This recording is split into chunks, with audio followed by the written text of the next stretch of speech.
All right. All right, I call the order of this meeting of the 35th City Council for March 24th, 2026 at 7 p.m. Just a kind reminder to everyone in attendance, please silence your cell phone and communications devices as to not disturb the meeting. Mr. Clerk, can we have the roll call? Councilman O'Reilly. Here. Councilman Enos. Here. Councilman Paris. Here. Councilman Abraham. Here. Councilman Hammoud. Here. Council President Pro Tem Al-Swafi. Here. Council President Sereni. Here. We have a quorum. All right, at this time, I'd like to turn the meeting over to Councilman Ken Perry. Ken? Okay. I did not get this, I'm sorry. Is this for the invocation? Yeah. I did not get that. Okay, you want me to take it, and then you can get the next one? If you don't Yeah. mind, I don't have it here. Okay, on for the my book. invocation, we have Pastor Pastor Marvin Miles here with us from International Gospel Center. We'd like everyone in the audience that can stand, please stand for the invocation and remain standing for the Pledge of Allegiance. Mayor, President Pro Tem, we're humbled to be with you here tonight. We pray for the power to be gentle, the strength to be forgiving, the patience to be understanding, and the endurance to accept the consequences of holding on to what we believe is right. May we put our trust in the power of good to overcome evil and the power of love to overcome hatred.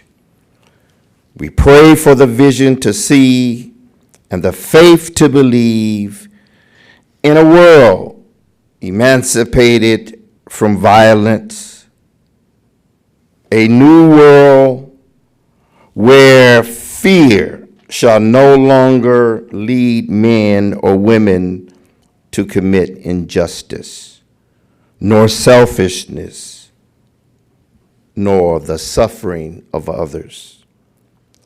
May we devote our whole life and thoughts and energy to the task of making peace, praying always for the inspiration and the power to fulfill the destiny for which all men and women we were created to be. May we love our neighbors as ourselves. Amen. I pledge allegiance to the flag of the United States of America and to the republic for which it stands, one nation, under God, indivisible, with liberty and justice for all. Okay.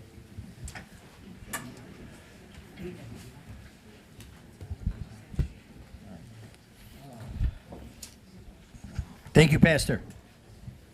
Mr. Clerk, can we have the first item of business?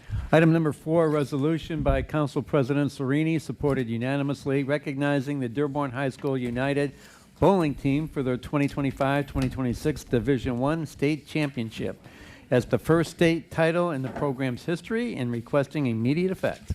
All right, thank you, Mr. Clerk. There's always good things happening in Dearborn, and we like to highlight it. As I always said, yes, I am a Fortson grad, but a Dearborn dad. All 5 of my kids went through, you guys like that one? Yeah. Good. All 5 of my kids graduated from Dearborn High. Mr. Marcon, I'll be honest with you, I had no idea we had a bowling team at Dearborn High, let alone to be the one that would win the state championship. This is a very big deal. So the councils like to recognize tonight Dearborn High School United Bowling Team for their 25-26 Division I state championship. Of course, this is a historic achievement in the first state title in the program's history. We'd like to recognize Coach Marcon, good friend of mine. Appreciate you being here tonight. And you were also awarded Division I Coach of the Year.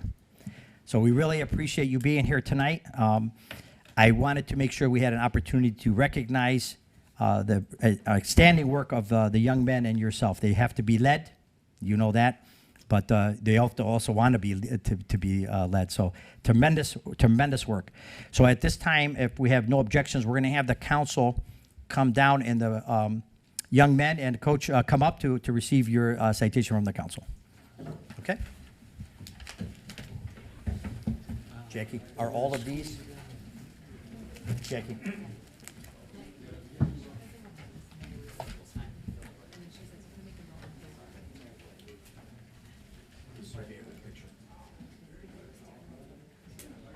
more than enough coins. Sure. Just in case.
What a team, what a team.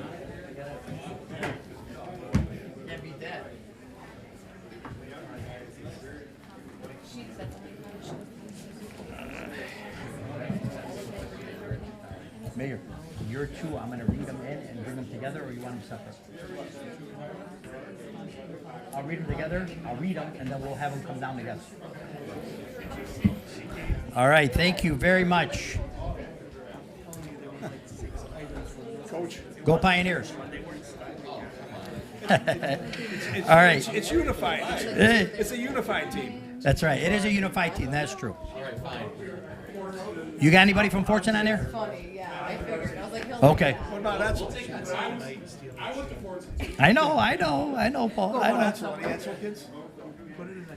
What kind of unified team is this? All right. Immediate effect will be is attached as well. Any objection? Unanimous roll.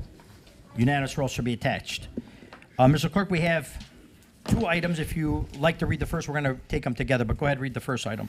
All right, item number 5, resolution by Council President Pro Tem El Sawafi, supported unanimously, recognizing Dr. Nidhal Garmo, President of One World Medical Mission and Vice Chair of World Medical Relief, for spending many years providing humanitarian aid to refugees and vulnerable communities around the world, including delivering millions of dollars in medical supplies and assistance to countries impacted by conflict and disaster, and requesting immediate effect. All right, thank you, Mr. Clerk. This citation was brought forward in hand, delivered by Council Member El Sawafi. And you would like to say a few words, Councilman? Yes, thank you, Council President. Dr. Nadal Gormo represents the very best of humanity. She has turned compassion into action, delivering life-saving aid to those impacted by war, poverty, and displacement across the world. And today, with everything happening across the globe, her work is more meaningful than ever. It reminds us our shared responsibility to stand with those in need. Her efforts reflect the heart of Dearborn, a city rooted in service, resilience, and deep connection to communities in Lebanon, Iraq, Palestine, and beyond. Today, we honor not just her impact, but the values she represents right here at home. Thank you. Thank you, Councilman. And this citation was already hand-delivered. All right, any objection, unanimous roll? Unanimous roll shall be attached. Next item, Mr. Clerk. Item number 6, resolution by Council President Sereni, supported unanimously, designating the month of March 2026 as Disability Awareness Month in the city of Dearborn to celebrate and recognize people with disabilities and requesting immediate effect. Thank you, Mr. Clerk. The month of March has been designated as Disability Awareness Month to celebrate and recognize people with disabilities. Disabilities in no way diminish the right of individuals to live independently and contribute to society. Public and private employers are encouraged to acknowledge the capabilities of people with disabilities. The members of the 35th City Council of Dearborn designate the month of March 2026 as Disability Awareness Month to celebrate and recognize the people with disabilities. This resolution will be given immediate effect. Any questions or comments on this? Okay, unanimous roll shall be attached. Next item. Item 7, resolution by Council President Sereni, supported unanimously, proclaiming the month of March 2026 as National Women's History Month in the city of Dearborn, and recognizing this year's theme to celebrate moving forward together, women educating and inspiring generations, and encouraging the community to commemorate this special observance and requesting immediate effect. Okay, thank you, Mr. Clerk. And again, March is National Women's History Month and celebrates the profound impact of women on our history and society, honoring their achievements and champion their ongoing equality. We reflect on the progress made and to recommit to breaking barriers for future generations. This March, we encourage every member of our community to engage in events supporting women-led businesses and educate one another about the powerful, pivotal roles that women play in our collective story. The members of the 35th City Council of Dearborn proclaims that March 2026 to be National Women's History Month in the city of Dearborn. The resolution shall be given immediate effect. Any questions or comments on this item? Okay, unanimous roll shall be attached. Next item. Item 8, resolution by Council Members Enos and Abraham authorizing Mayor Hammoud to acknowledge Gail Snelling for 50 years of exceptional public service and requesting immediate effect. All right, thank you, Mr. Clerk. Mayor Hammoud is honoring Gail Snelling for a remarkable half a century of exceptional public service. It is a privilege to be recognized for 50 years of continuous service to the city of Dearborn through periods of tremendous growth and change. Mayor, would you like to speak on this one? Thank you so much. I can read from the tribute, but at the same time, I want to just speak from the heart. You don't find individuals who give 5 decades to public service anymore. It's very hard to come by. Today, we're going to be, it's a special day because we're recognizing 2 individuals that gave 5 decades of service to the city of Dearborn. In so many ways, when you speak to the staff, they say you were the glue to the department, ensuring that everything was happening day in and day out, ensuring that the community got to enjoy all the assets that people come to love within the city of Dearborn. And so on behalf of myself, our administration, and all the residents, I just want to say thank you for the years of service. We will never be able to replace the role and the impact that you have had in this city, and I only hope that people look to you as an example and a role model for the type of leaders that they wish to become in their communities. So thank you and congratulations. Absolutely, Mayor. Thank you.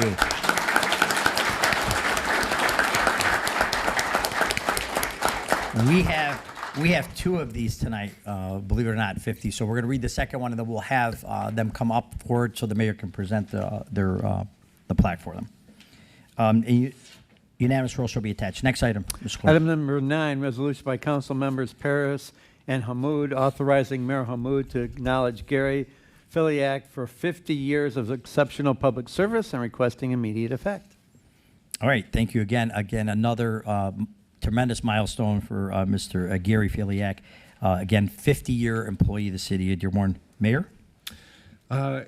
Gary, you are a parks hero. I mean, you know, I know the conversations we've had over the years about making improvements to our playscapes, and when we brought to you this ambitious plan of making such a large investment to ensure that families all over the city, regardless of their transportation, limited abilities, or physical or special needs, that you were prepared to jump on board and to help us build the parks that our children only ever imagined of having. And so I want to thank you for 50 years of service, for being a strong partner in this, and for providing us with a list in chronological order of which park needs addressed and in what timeline, making sure that people didn't get to pick and take them out of place. And so thank you for your tenured service to our Parks and Recreation Department. Certainly there are holes to fill with your departures, but honestly, our parks would not be if not for the both of the individuals that we're recognizing this evening. So thank you, God bless you, and congratulations. Yes.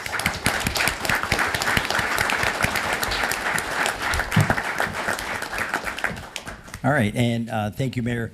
Again, we will come down as a council, have the mayor go ahead and have both the 50 years. We'll be able to take an independent picture and then together. But there is something to say, not only for the dedication of the service of 50 years, but also the fact that the work environment allowed you to want to stay and contribute to the city of Dearborn. So we can't thank you enough.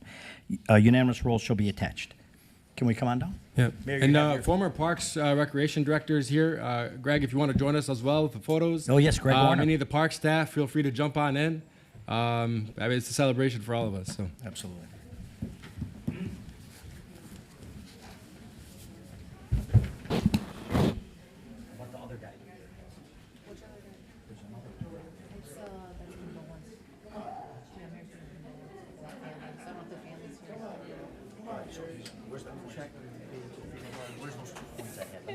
Oh, yeah, here. That's why I brought extra just in case you wanted to.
All right. That's a long time. Well, not the same. Not the same. Yeah, right. Change doors once. Right.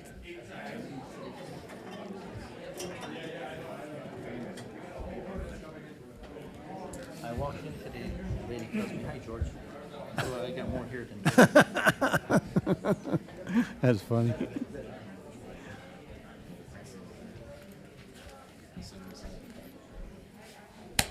Mr. Fletcher? Director Fletcher? Absolutely. Thank Gail and Gary for all their contributions. Gail is not leaving us yet. Good.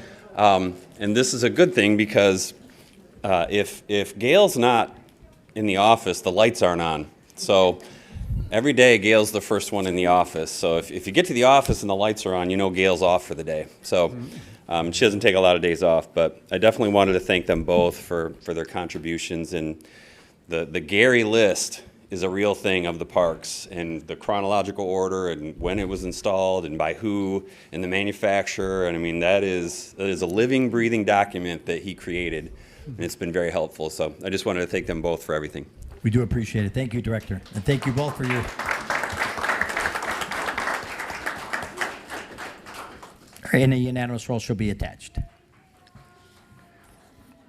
Next item, Mr. Clerk. Item number 10, resolution by council members Abraham and Hamud, authorizing Mayor Hammoud to extend condolences to the family of Warren Hartley and requesting immediate effect. Thank you, Mr. Clerk. The Dearborn Community and the Dearborn Parks and Recreation Commission pause to honor the life and the legacy of Warren Hartley, a dedicated public servant, veteran, and cherished friend of so many that has passed away after a courageous battle with cancer. Mayor? Thank you. We recognize with heavy hearts that the passing of such a dedicated citizen, an exemplary human being, leaves an irreplaceable void within the fabric of our entire community. From his early roots in Winnipeg, Canada, to his formative years in Detroit, Warren carried his heritage with him in every unique expression and warmth of character that he shared. We honor his honorable service in the United States Army and his 40 years of steadfast devotion to the Kiwanis Club, where he served as a tireless champion for the well-being of seniors and children throughout Dearborn and beyond. A true enthusiast of the great outdoors, Warren was often found on the golf course, the softball field, or his cherished hunting grounds in up north Michigan. His remarkable resilience and spirit allowed him one final season of the sports he so dearly loved, leaving us a powerful testament to a life lived with vigor and purpose. Warren's legacy of courage, compassion, and unwavering commitment will endure in the hearts of all who had the privilege of knowing him. So on behalf of myself, my family, and the city of Dearborn, we'd like to extend our sympathies to the family of Warren Hartley. Absolutely, Mayor. Thank you so much, and the unanimous roll shall be attached. Before we move to the next item, I'd like to get to suspend the rules to bring forward the resolution, Jackie. So I need an offer by Councilman El Sawafi, supported by Councilman Enos. Any objection to unanimous roll? Okay, unanimous roll shall be attached. Mr. Clerk, we'd like to move forward the walk-on. I believe it's a walk-on item. Okay. Okay, go ahead. You have the information? I have it. It is a request or an offer by, or a resolution affirming the value of human life, calling for peace, and opposing escalation of war in the Middle East. Okay, and you have offered? Is it offered by yourself? Offered by myself and supported by Councilman Robert Abraham. Okay, I have that now. Okay, call Yes. it in. Okay, you want to read that into the record, those the offer and support, and then we'll proceed? We have an offer by Council President Serini, supported by Councilman Abraham, for a resolution affirming the value of human life, calling for peace, and opposing escalation of war in the Middle East. Thank you, Mr. Clerk. The city of Dearborn affirms that all human life is precious across all communities and nation, regardless of your national, ethnicity, political, or religious affiliation. And the ongoing loss of thousands of innocent civilian lives in the Middle East continues a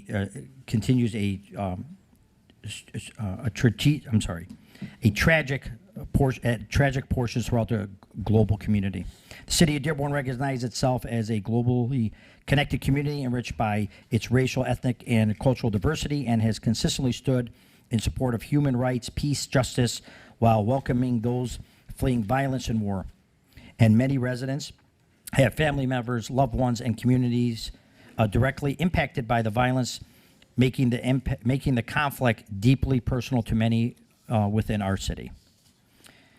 Such conflicts contribute to fear, division, and increased incidents of hate and discrimination. Locally, the city affirms that all civilian life is equally valuable, and that humanity are afforded humanitarian protections, including access to food, water, medical care, and safe passage, must be upheld in all conflicts. Let it be resolved that the 35th City Council expresses that the concern of its residents that the United States should not draw into another prolonged war and does not serve the interests of the American people. And let it be further said that the city of Dearborn stands firmly against all forms of hate, including against all people's religious preferences and other forms of discrimination, and remains committed to fostering unity during these times of global conflict. Let it be further resolved that the city of Dearborn reaffirms its commitment to the safety and inclusion of all residents and condemns any acts of hate or discrimination arising from international conflicts. And let it be further resolved that the city clerk shall transmit copies of this resolution to the President of the United States, the Speaker of the United States House of Representatives, the Majority Leader of the United States Senate, and all members of Congress in our district in the state of Michigan. Any questions or comments on this item? Did you want to speak to it? Yeah, step forward. Good evening, esteemed 35th Dearborn City Council. I'm Leslie Herrick, a member of the 34th City Council. So thank you for hearing me speak tonight. I'm obviously a Dearborn resident. I thank you so much for bringing forth and supporting this resolution to urging the government to stop the war in Iran immediately. You're setting the tone for what other cities should be doing across the country in illustrating how committed this city is to be treating all fairly and being welcoming to all, but to looking at social justice around the world and what damage is being done, whether it's the United States or others who are causing that we stand up for what is right in treating all people with respect and dignity. The unjustified war with the U.S. and Israel and Iran has spread across multiple countries, killing hundreds of civilians and U.S. service members. My heart is with the members of our community who are deeply impacted by this violence right here at home. Most Americans do not support this war, which was illegally launched without congressional approval, as required by the U.S. Constitution. Even during wartime, there are laws that must be followed both in the United States and in international law, and they are not being followed. The bombing of an all-girls school in Iran that killed more than 150 girls is an outrage. We must not stay silent about war crimes like this. I commend the Council for adopting the ceasefire resolution, and I urge local and state and federal leaders to follow this lead and speak out now to stop the war. Thank you. Thank you, Leslie. Appreciate that. Any other questions or comments on this item? Okay, any objection, unanimous roll? Sir? Yes, sir. Yes, sir.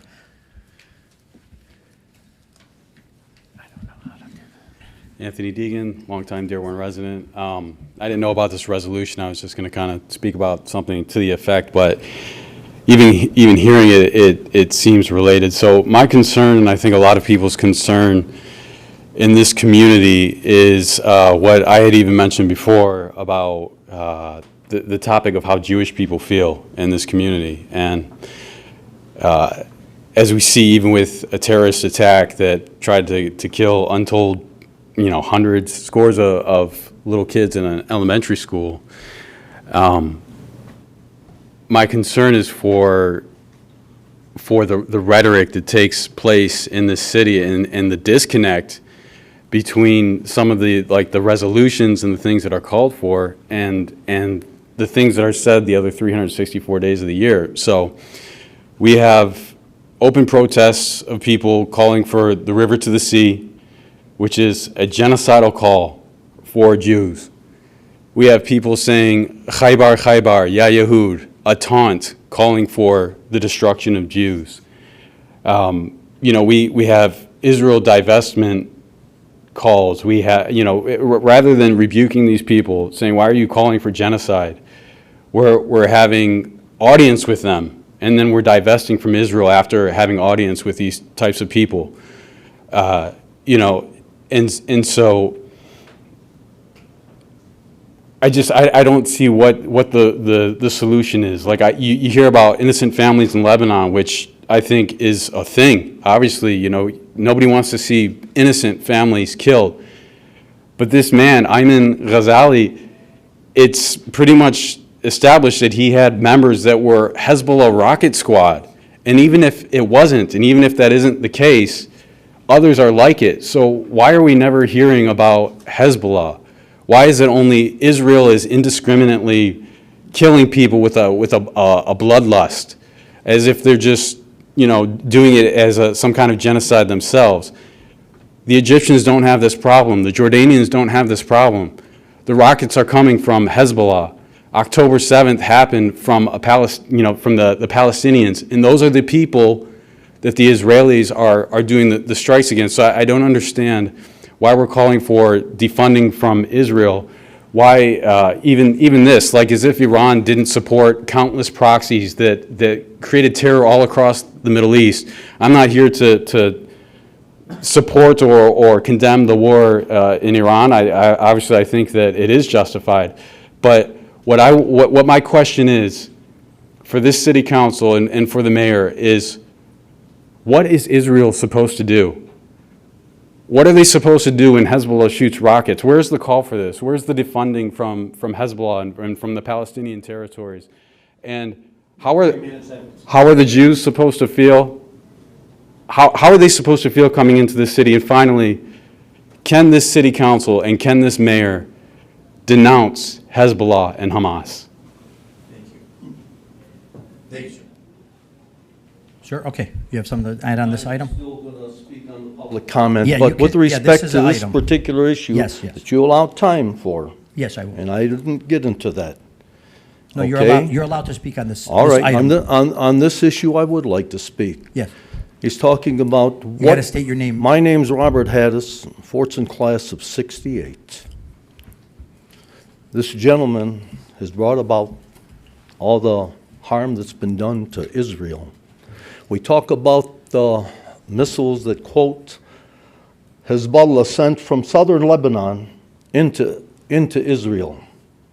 What our media here doesn't provide you with is, and I'll say this to this gentleman to his face, right in your eye. Mr. Haddis. No, Mr. Haddis, I know, well, you- it's you- directed, Mr. Haddis. okay. Mr. Haddis, you're to address the city council. This is I not a am, forum for you I'm to address other directing, people. but these remarks should be heard, Address- hopefully, by address the everyone. council. Yeah, address the Okay? council. Because it's like someone getting up slandering you and you can't respond. Well, I am responding. What they don't tell you is, and I have property in the south of Lebanon. My family does, okay? I didn't go there till I was 56 years old to the south of Lebanon. And lo and behold, if it wasn't for Hezbollah, we'd be under Israeli occupation and they'd have probably annexed the property by now. But what they didn't tell you, or this gentleman tell you, maybe he doesn't know, maybe he's not aware, maybe he doesn't research his history. The history will tell you this, that Israel has never stopped sending missiles to southern Lebanon. And I have proof. Actually, I have a phone, and I don't have time to dwell into it. Yeah. I'll show you destroyed property of my family prior to this, quote, October 7th or Hezbollah sending missiles. It's all documented. And we're talking about what are the Israelis supposed to do? Well, let me tell you something. When this country and this world decided to divide Palestine, whether you can call it all of Palestine or not, we gave approximately 55% of it to Israel and 45% of it to the Palestinians. A year later, I believe in 48, they had what they call the Nakba, where they expelled 750,000 Palestinians, bulldozed their homes and so forth.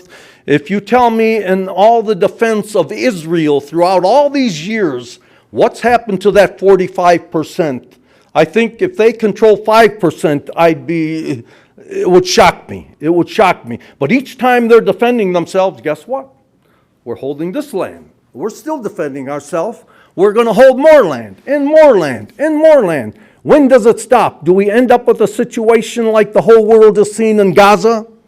Where you went into Gaza and you just literally ruined everybody there. But hold on now. Mr. Netanyahu not just destroyed Gaza, he's this template. Is this what we have for South Lebanon now? And many of these families here in Dearborn and have a lot to be thankful for this country. Not just Arabs, every nationality. Henry Ford brought this diversity here with his $5 a day work week. From Eastern Europe, Western Europe, from all over the world.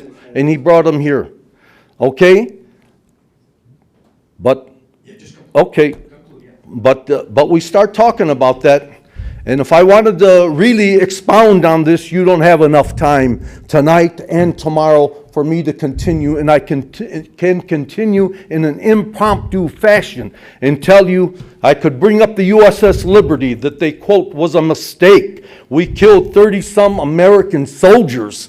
I mean, seamen, naval officers and so forth on that. And we injured about 171.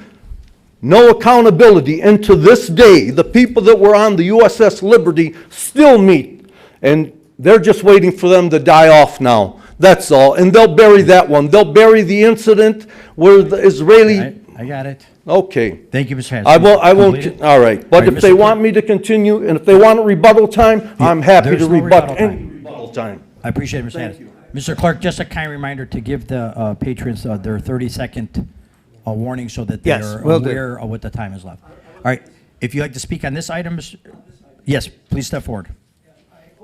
What?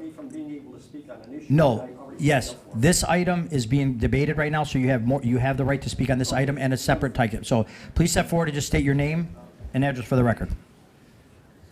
Joseph Varajo, Dearborn resident.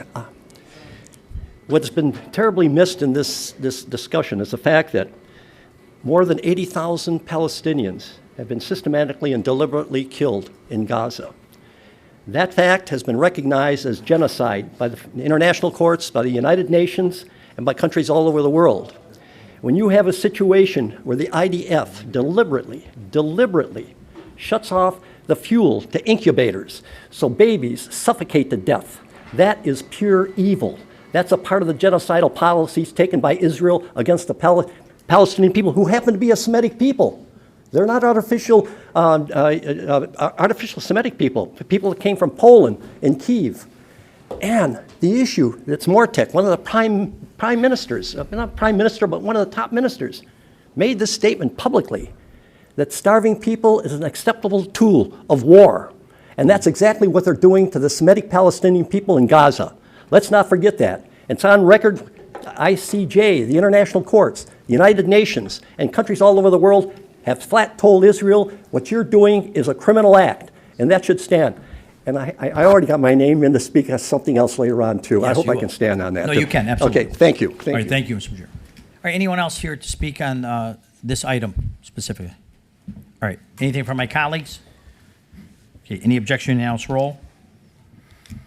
Unanimous roll shall be attached. All right, Mr. Clerk, we are now returning to the regular council agenda, which is number 11, I believe. Yes, number 11, public comment. All right, thank you, Mr. Clerk. Council rules were enacted to allow up to 30 minutes of public comment prior to our business items to better serve our residents. If anyone would here like to address the council regarding city business that is not on the agenda, if there's something on the agenda, we ask that you wait for that item since it will be debated at that time. There's comment cards on either side of the building. You can fill them out. If you do not wish to fill out a comment card, just be recognized by myself and we will have you come up. Kind reminder, there is a 3-minute time limit with a 30-second reminder that will be given to you by the clerk. So first, Ms. Clerk, we will start at 7:44 p.m. Okay. First we have is Miss Andrea Unger.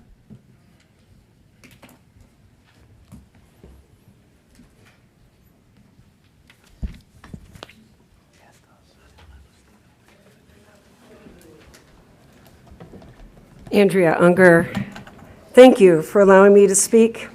I appreciate you bringing up the hate and the discrimination, which is totally unacceptable anywhere. I hope that your Ramadan was done well, as there are many of us who are also honoring Lent at this time.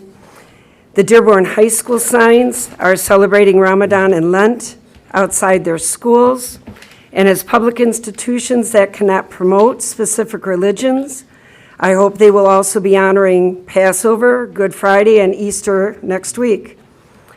The Dearborn Downtown Development Group has put up crescent moonlights down the city light poles on Michigan and Warren for Ramadan, and I've asked them if they will also be putting up crosses on the light poles to honor Good Friday and the Easter season. John 3:16 tells us, "For God so loved the world that he gave his one and only Son, that whoever believes in him shall not perish, but have eternal life." I've spoken with most of you on the council, whether you're Christian, Muslim, or any other beliefs. The police have done a good job directing traffic and keeping safety a priority at all of our houses of worship.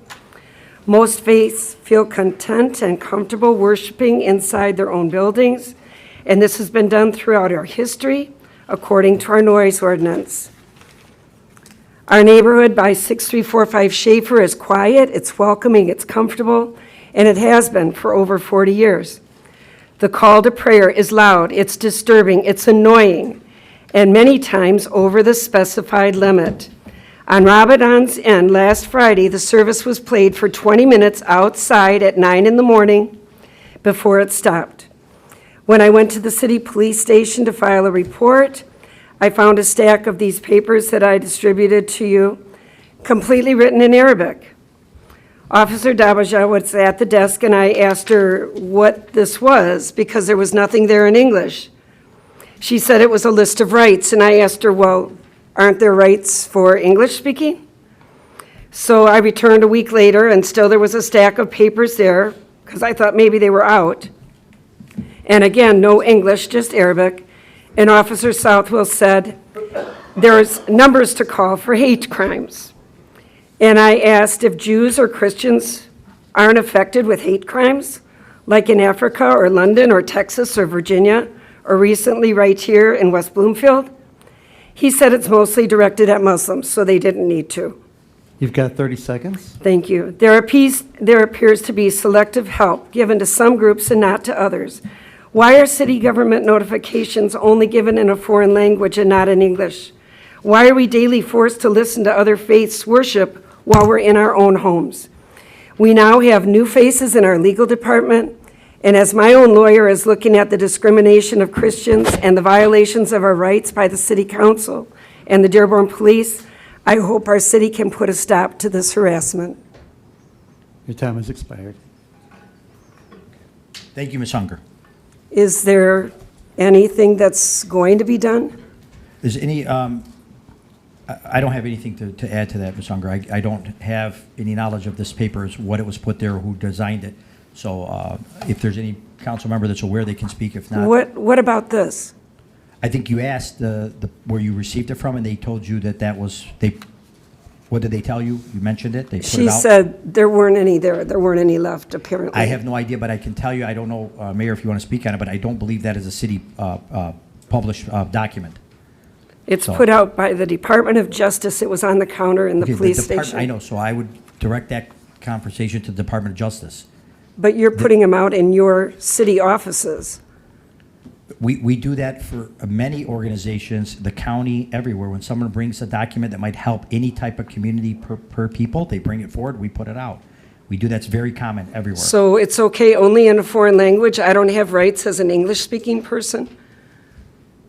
Ms. Unger, you're here to address the council. I Well, gave you an asked the answer. mayor, so I was, I asked the mayor if the mayor would like to speak, he can, but Ms. Unger, the paper was distributed, was put out by the Department of Justice, United States. So it was not designed by the city of Dearborn, okay? okay. Is anything going to be done about this call to prayer? It's Ms. Unger, completely... I think I've went spoken over- with the police, and it's been I know. over 70 decibels. It's been longer than even the 5 minutes, Right. Ms. Unger, we went over this for several years. and you said you would work on it. So what and I work has did. been done? What has been done is that the police department does not agree with you. They said that there has not been violations in the recent times, and there has not been any issue, and they have been measuring it. So that's all I can do, Ms. Unger. I can't, say because what you said, this is why we have laws and courts. When you have one side says Okay. one thing and the other side says another thing, it has to be decided. In front of the council, there is nothing that has come forward that has proved that what you said is accurate. Okay, so if it needs to go to court, then it will. Ms. Unger, you're free to do whatever Okay. any citizen would like to do and go through this normal processes. But as far as this body and as far as what we have from the police chief, which you have talked to on several occasions, and Commander Madhu, there is no violations. Okay. All right, thank you. Councilman Paris. Thank you, Council President. The only comment that I would like to make about this, and I believe a number of weeks ago I brought this up during a committee of the whole. This particular issue has gone on and come before the city on a number of occasions for several years. And I believe at the committee of the whole, if I'm not mistaken, again, this was weeks ago, I can look back up into the record, but I made a suggestion. And yeah, it may have seemed to be somewhat off the cuff, but I made a suggestion that I think we have comments being made on either issue of what is being claimed here before us tonight at the podium, one or the other. And it's been brought forward by the police department that this occurred and this is their findings. But yet we're still getting complaints often. It's every other council meeting, but it's quite often over the last several years. Just as a person that's looking at this arbitrarily, I would like to offer, once again, like I made mention, a third party. You know, we have the police department, we have people that are coming forward that live close to the area and are in a position to be able to hear whatever is going on daily. I don't know whether to agree with Ms. Unger or not. I don't know anymore whether to agree with the police department or not. Do I agree that you've been out at separate times to make decibel reader meetings and to see if people are compliant? I'm sure there's some element of truth on both sides. I'm not saying that anybody is fabricating information, but maybe information is being overlooked. So I would like some time for people to start looking at the possibility of a third-party entity that has nothing to say on either end to be able to come forward, and this is my findings, just to have that happen sometime. I would appreciate that. Thank you, Mr. Pierce. Next, we have Mr. Haddis. Mr. Robert Haddis. Fortson, class of 68. And before I start, do I Yes. get an extended time? No, you do not get With extended all this time that... No, Mr. Haddis. We'll start yours. Oh, As soon as you okay. start, we'll Really, give what you a I'm, couple what I'm seconds here extra. for now, the main message that I want, and regardless of your party affiliation and so forth, you may or may not agree with a lot of the things that our present administration is doing in Washington. And as a result, we have this No Kings March rally coming up again on the 28th. And I know a lot of people are going there for different reasons, but still dissatisfaction, whether it's economic, political, etc. So I would encourage everybody to look for a site. I believe Dearborn is supposed to be City Hall is the last thing that I had, that they're going to have the rally at City Hall. One of the other ones told me they hadn't named a particular location yet.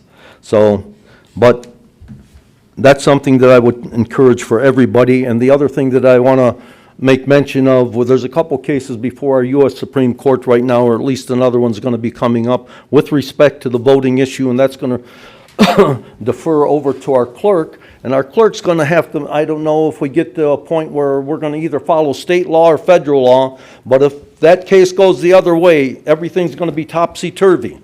So I encourage another reason to go out to these rallies is to protect your right to vote, to make sure we don't have situations where you have ICE people there pulling people out and saying, here, I want to check your ID, where are you from, arresting these people. It would be hard for them to run to court and say, here, give me a court order and put me back in line. By that time, it's a done deal. So hopefully all parties are making sure that everyone's going to have a safe and effective way of casting their vote.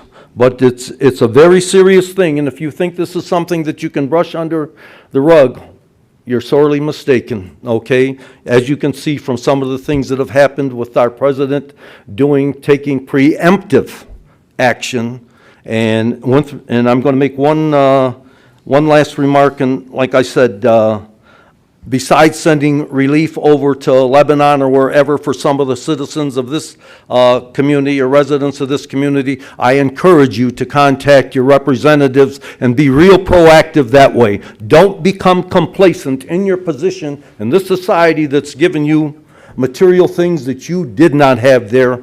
And believe me, it was not that long ago, and not just for the Arabic community, for all communities. We're not that far removed from being on the other side of the sea. You have 30 seconds. Okay. The only other thing I would mention, and this is going back to the earlier topic, when October 7th came along, and I'm telling people, do your history, go back and check and see how long it took Israel to respond to that quote, attack by Hamas. And when in our country have we seen our country led by the state of Israel on a preemptive matter go in and without reason? We did this in Iraq, no weapons of mass destruction. We're doing it here with our intelligence people telling us they did not pose a preeminent threat. Thank you, Mr. Haddis. All right, next we have Mr. Joseph Ruggiero. Baraggio. Joseph Baraggio, Dearborn. I want to speak on a couple of issues, notably that I am serve in the capacity of a commissioner at the Dearborn Historical Museum. It's a repository of Dearborn history to its earliest beginnings. And I should mention at this point as an infomercial that the museum is conducting right now the teaching of pioneer history. It started March 11th and continues on to the first week in June.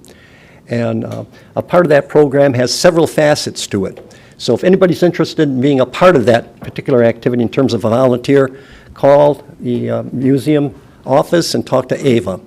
Now, last year, at the end of last year, your August body passed a significant piece of legislation that I have a great deal of admiration for. It was called the Preservation Act. The Preservation Act, pretty special thing. And when we think of preservation, we think in terms of mortar and bricks that we can touch and feel today. But preservation means something even deeper than that. It goes back deep in history in this country, not only the country, but in our city, to the early days in the 1830s when the pioneers and the settlers settled this area. And there was another group of people who's descended of people that lived for thousands of years on this land. The Potawatomi tribe, the Fox tribe, and the Wyandotte tribe. And it was interesting how these tribes collaborated with these pioneers who had no knowledge about how to survive in these harsh conditions. They provided them with knowledge of what to do and took care of that group. These two significant groups, Native Americans and pioneers, have a fundamental rich part of our early Dearborn history. We need to preserve that history with this Preservation Act and recognize it. The city of Wyandotte recognizes what the people that came before them, the Wyandotte Indians. That's why they named the city Wyandotte. We need to give recognition to where it's due. Now, we have a group working within our group. They are archivists and historians. They have come up with a thing that is only verbally touched on, nothing conclusive with regard being written in fact. When Henry Ford had his groundkeepers caring for the property that he owned in the area, and notably in front of the old, what's soon to come down, the world headquarters, he made it explicit to his groundkeepers not to touch a particular area of the property that was west of that campus. And it's at the campus where you've got Michigan Avenue coming off on a service drive, hooking up to Southfield North. You have 30 seconds. And that area is designated as a Native American burial ground. We need to give recognition to the Native Americans where it's due. Basically, they had a fundamental part in saving the pioneers that came in this area. They interacted with them in a very positive way. So I speak out on behalf of it. The point, I have to make one quick point. This is the United States Constitution. That Constitution on several levels has been abrogated, illegally, seditiously assaulted by the administration that sits in Washington government. And it was foresight. Time has expired. Foresight of smart people. Foresight to create the 25th Amendment of the Constitution. It's time to activate that 25th Amendment and remove this person that has soiled the White House. Thank you. Thank you. All right, next we have Mr. Ted Barham.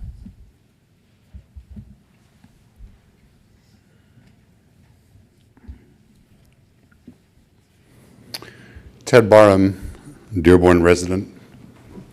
In September, I warned about Hezbollah violence being promoted in Dearborn and area, and now there has been this awful attack on this synagogue in West Bloomfield.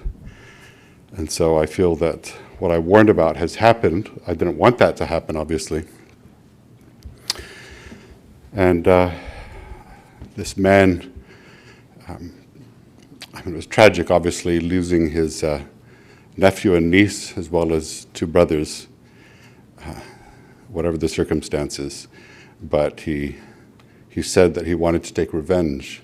So he attacked a synagogue. He attacked a synagogue with 140 kids. Congress was reaching out to me for a couple of months, someone from the office at Congress, and the FBI had training in January to prepare the synagogue in case there was an attack. Sure enough, there was. So who knows, maybe by our bringing attention to this problem, it's possible that attack was made so that it wasn't nearly as bad as it could have been.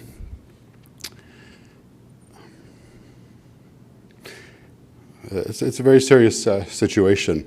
And I feel like religious leaders and community leaders in Dearborn and Dearborn Heights have not made it any better. They've praised people like Nasrallah and Ayatollah Khamenei. I'm not saying you have to celebrate that he was killed, but to praise them when they have been such purveyors of violence gives mixed messages at the very least. I also don't agree with Mr. Netanyahu in many ways. He recently gave a speech where he criticized Jesus Christ, and the implication was that Jesus was weak and meek, and Mr. Netanyahu is saying that you need to basically have military power. That's the only way to win, kind of a might makes right argument. But I completely disagree with that, and I would like to quote some words in Arabic that my friend has been putting out. 30 seconds. Well, actually, I don't have time for that. That's fine. But where Easter's coming up, which is kind of the same as Passover, Jesus, the Passover lamb, he brought peace between Jew and Gentile, between people and God. And I have reached out to the synagogue leaders in West Bloomfield, and I heard back from one of them. Not just I, but other Christian ministers in the area have reached out to them. We've heard back positively. If that incident that happened in that synagogue is not a wake-up call, I don't know what is. Your time has expired. So I'm giving another opportunity. Would you like to take this problem of Hezbollah violence seriously and meet with those synagogue leaders and leaders of other synagogues with us? That's my question. All right, thank you, Mr. Barham. Next, we have Mr. Deegan. Thank you.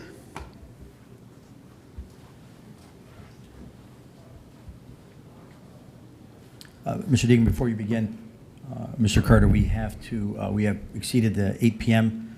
We have 2 more cards, so I'd like to suspend the rules to extend that period to finish these 2.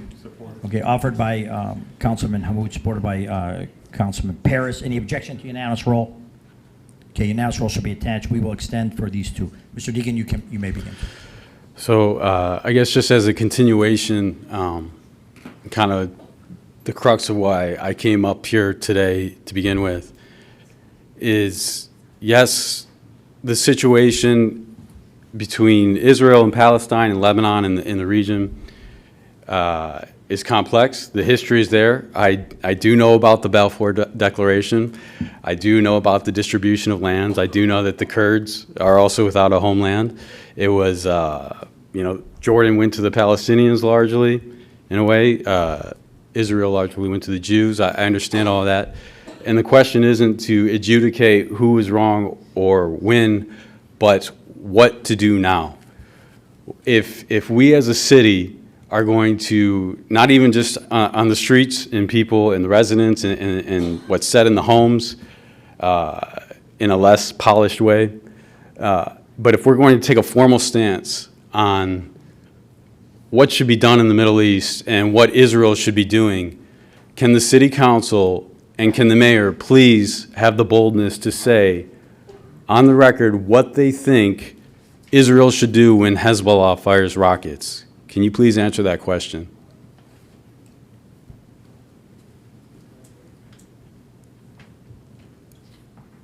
And this is exactly the point, is your community is looking at you.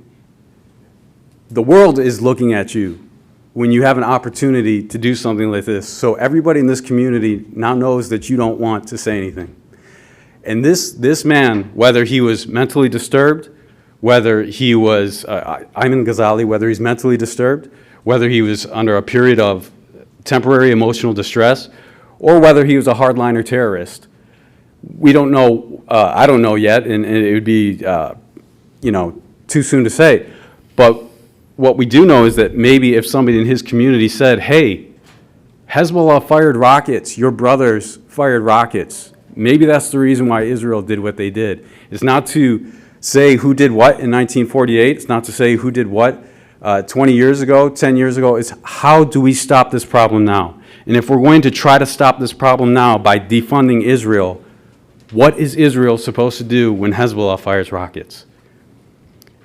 You have And- 30 seconds. And so I would just like to give a final opportunity. What is the Hezbollah and Hamas solution? If we as a city are going to put ourselves out there, and if we're going to say that we're going to weigh in on this matter, please weigh in. What is Israel supposed to do when those rockets are fired?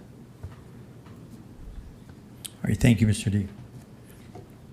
Next, we have from Congresswoman Rashida Tlaib, an update.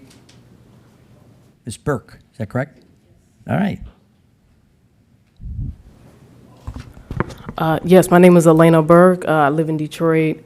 I'm here on behalf of Congresswoman Tlaib because I'm her new community liaison. Thank you for giving me an opportunity to speak.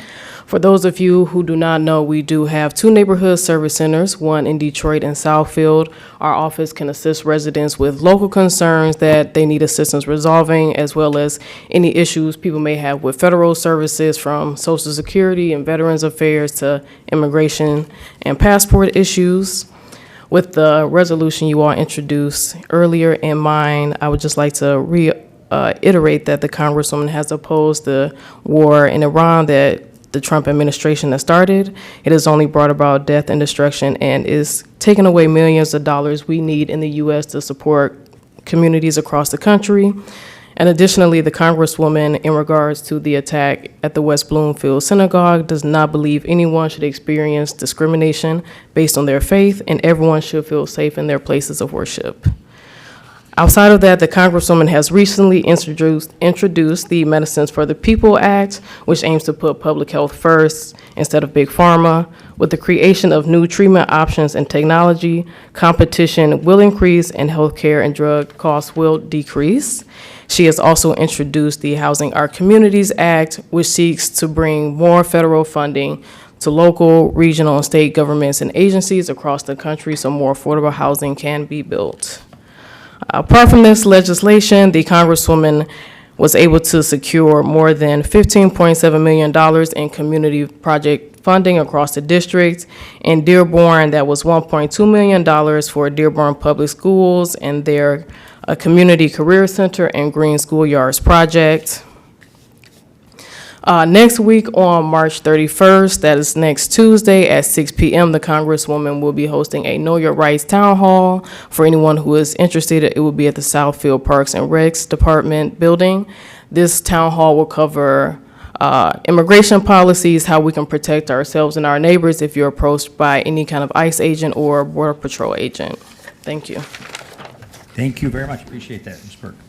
All right, at this time, we have concluded the first public comment. There is another, one second. There is another council public comment at the end. And just a kind reminder that you can only speak to the council can be addressed on one item, other, of course, than items addressed individually in the council agenda. Councilman Hammoud, you have a question? I just wanted to address some of the things that were said in public comment now that we're done. Absolutely.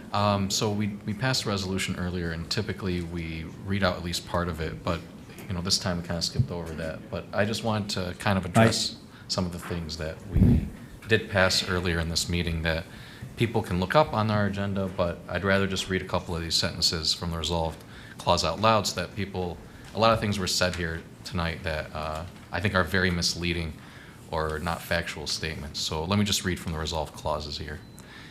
The City of Dearborn calls upon federal leaders to prioritize peace, diplomacy, and adherence to international law in order to prevent further escalation of the conflict and the suffering of people around the world. Be it further that the 35th City Council expresses the concerns of its residents that the United States should not be drawn into another prolonged war. Councilman, I don't want to interrupt you, but I'm not going to lie. I just want you to read over what I already read. These were what I read. So if you want to read the other ones, you're more than welcome. But I chose to read highlights of it. Those ones that are highlighted were already read. So. All right. Well, the point being that at the end of the day, we do prioritize the inclusion and commitment to safety of all residents in the city, regardless of race, nationality, gender, all of the above. And it's getting very tiring to continually deal with the same issue over and over every week. So that's all I have to say. Thank you, Councilor. Any of my colleagues have anything to add? All right, we will close the public comment portion and now before we move to the consent agenda, are there any items that any member wish to remove from the consent agenda and discuss individually? Councilman Paris? Thank you, Council President. I'd like to remove item agenda 15 from the consent agenda and bring it forward. All right, so, Mr. Clerk, item 15 shall be removed from the consent agenda and be placed on its regular agenda number. Okay? All right. Is there any others? Okay, hearing and seeing none. We now can move forward with number 12, Mr. Clerk. Resolution in need of offer and support approving all the items on the consent agenda. Offer by Councilman Enos. Support. Support by Councilman Abraham. Mr. Clerk, can we have a roll call vote? Councilmember O'Reilly. Yes. Councilmember Enos. Yes. Councilmember Paris. Yes. Councilmember Abraham. Yes. Councilmember Hammoud. Yes. Council President Pro Tem El Sawafi. Yes. Council President Sereni. Yes. The resolution passes. All right. Mr. Clerk, can we go to the next item?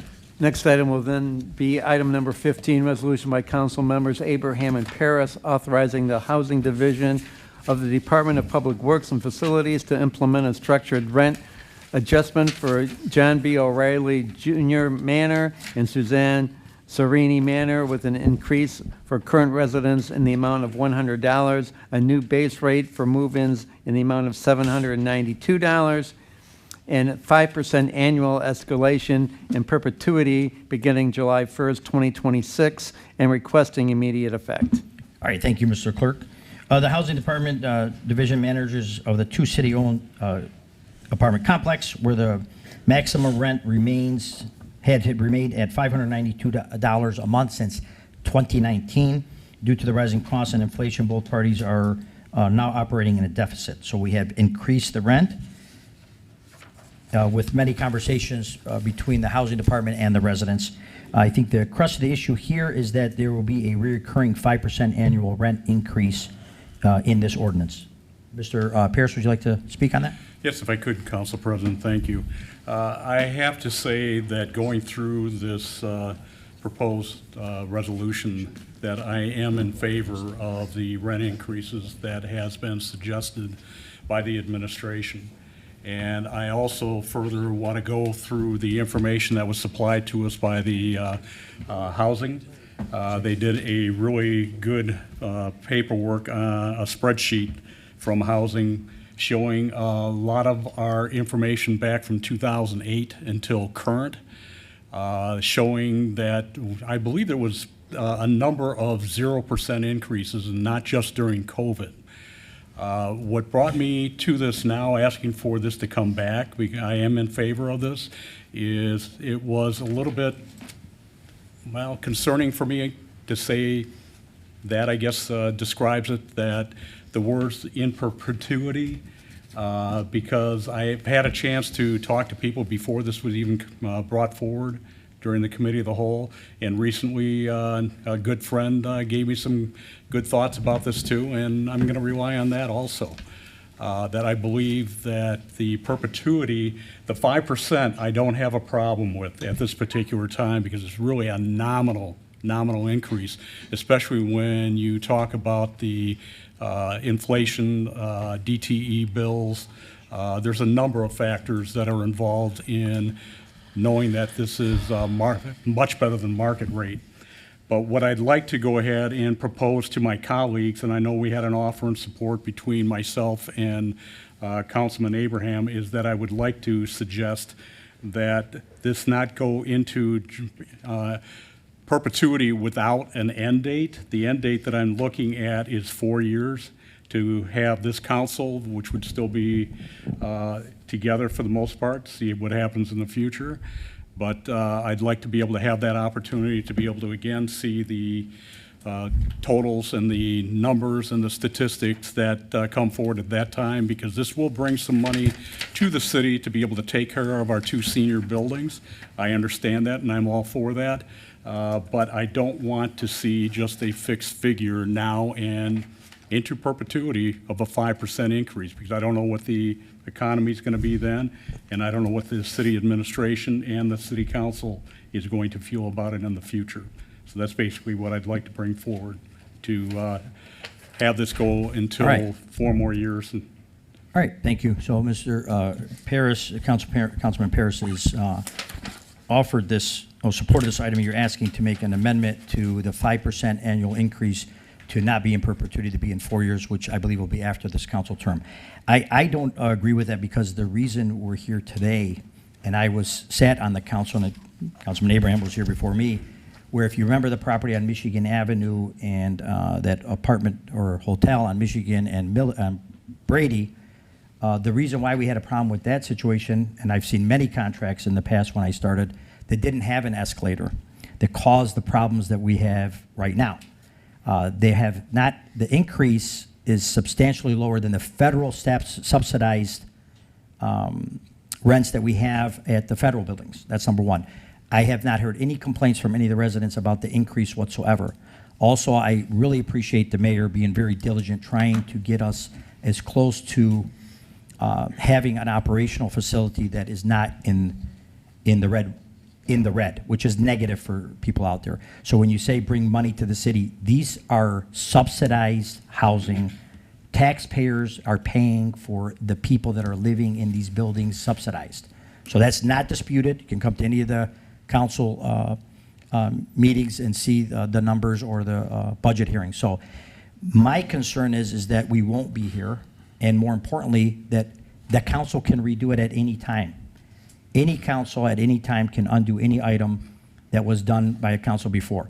And since I am a council member that sat here when we had an agreement with a hotel that had no escalators, so late in '90s they were paying $2,000 a month rent for a place on Michigan Avenue in Brady, which caused the previous administration, the previous under Guido, and the council to buy out that contract in order to get the property back for the benefit of the museum. So I am, for one, that is never in favor of having any type of contracts that don't have an escalating increase.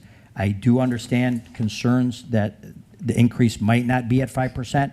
I have full faith and confidence in my ability when I come in front of the budgeting hearing to look at those numbers and adjust at that time.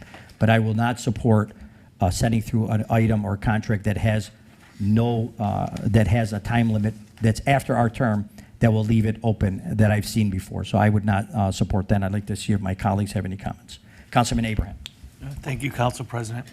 I think for me, it's sort of the flip side to the coin that you described. This establishes, the proposed resolution in front of us definitely establishes the 5% escalator, and as it reads in perpetuity. I think in the spirit that my discussion I had with the councilman earlier was simply to have a fixed term to sunset this resolution so that the future council and the future administration could have an opportunity to review the data that's collected and perhaps propose a different escalator other than 5%, given, based on the conditions that exist at the time. I would not look at this as a contract. To me, this is a policy that's going to set structure to future leases between the housing division and the tenants. This gives the housing division sort of the policy to set those leases for the next 4 years with 5% escalators, or excuse me, in perpetuity. My proposal would be to have a 4-year term on this so that it could be revisited, not necessarily to eliminate the escalator, but to give it the proper attention that it deserves. And those are my comments. Thank you. All right, Councilman. Well, I do understand your argument. My concern is that we won't be here at that time, and I've seen sunset issues. My concern only is that the sunset issues, there's nothing, the offer anyways has been made that it should be a 4-year term. It does not indicate that it must be revisited by the council at the time, and again, we can revisit it each time. I would not be opposed to indicating that it would be up to 5% and can be set by the council each year. But I don't want to have, from my understanding too, if we have Director Hawkins come up, they are contracts with the residents, but I am not sure, Councilman Abraham, if they are yearly or 4 years. So I'd like to know regarding that, but for my concern is I don't want to happen what's happened throughout the city in the past. Good evening, Council. Tim Hawkins, Director of the Department of Public Works and Facilities. They are annual lease agreements that we are signing. So they're annual lease agreements, and also we are statutorily bound as a council to budget annually as well. So Mayor, do you have anything you'd like to weigh in? I know that we talked about most of the people in the building based on age limits or Social Security has increased a certain amount based on the time, and we have basically have done increases in far as investment into the buildings, and we're trying to get closer to being par with this so that we can make sure that we continue. And I agreed with the mayor regarding this percentage as a standard so that it would not fall off, even though I want to make it clear to the residents that the council can undo the future council, or even yearly we can undo these if we'd like. But let's just make sure. Mayor, do you have anything you'd like to weigh in regarding this? Thank you so much. For us, the annual increase allows, I mean, we might pass a budget on the annual, but we forecast out as well as inform the residents about what to expect. And so I think that, you know, as some of you might be landowners, you understand when you speak to your tenants, they have an understanding of the annual increase that's coming ahead of you.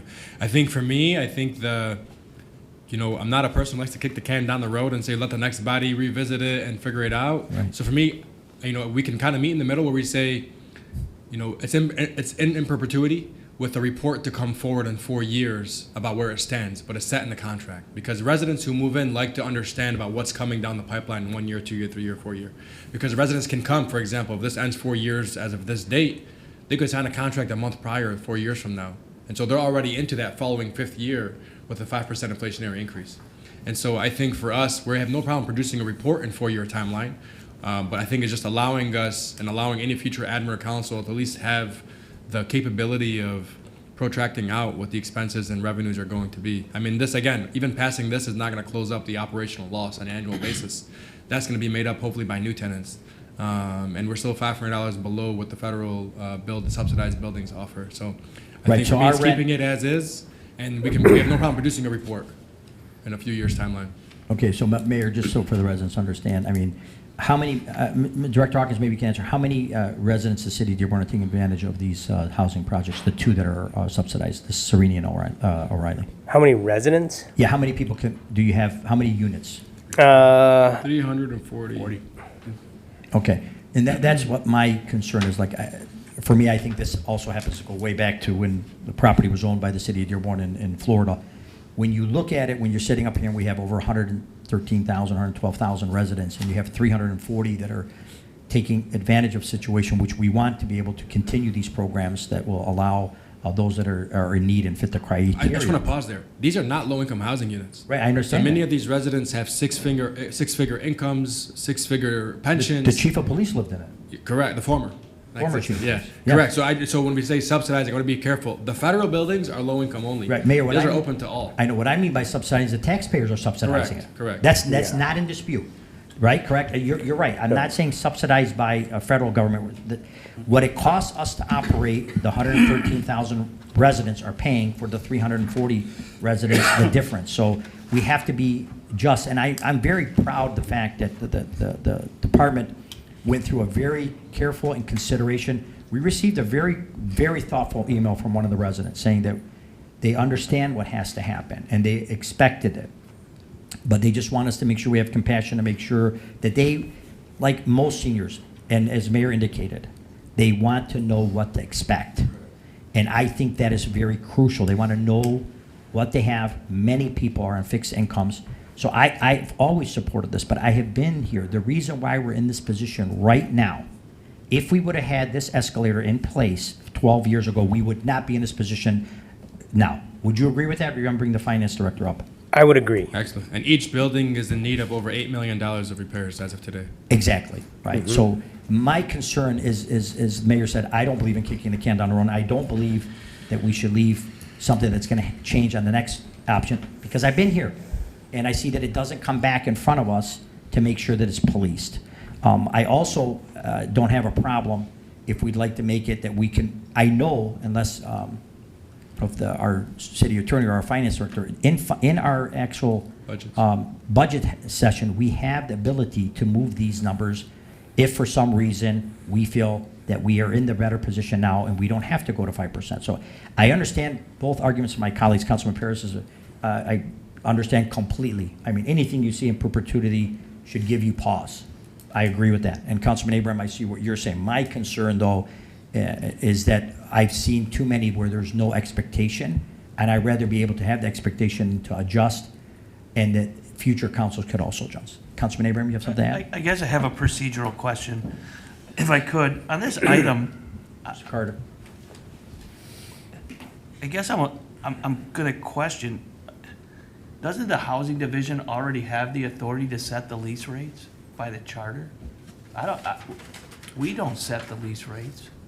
From my understanding, that we might be able to do this administratively, but we felt it prudent, given that it impacts the two senior buildings and the property of the city, technically within the purview of the city, that we brought it forward before the council. I think you're right, Councilman. And I agree with bringing it to the council. I think it's transparent, and it also sets the table as we all discussed through budget.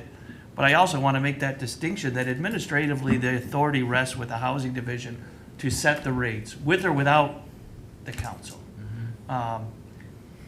This resolution will set the policy that rates can only be set by the council.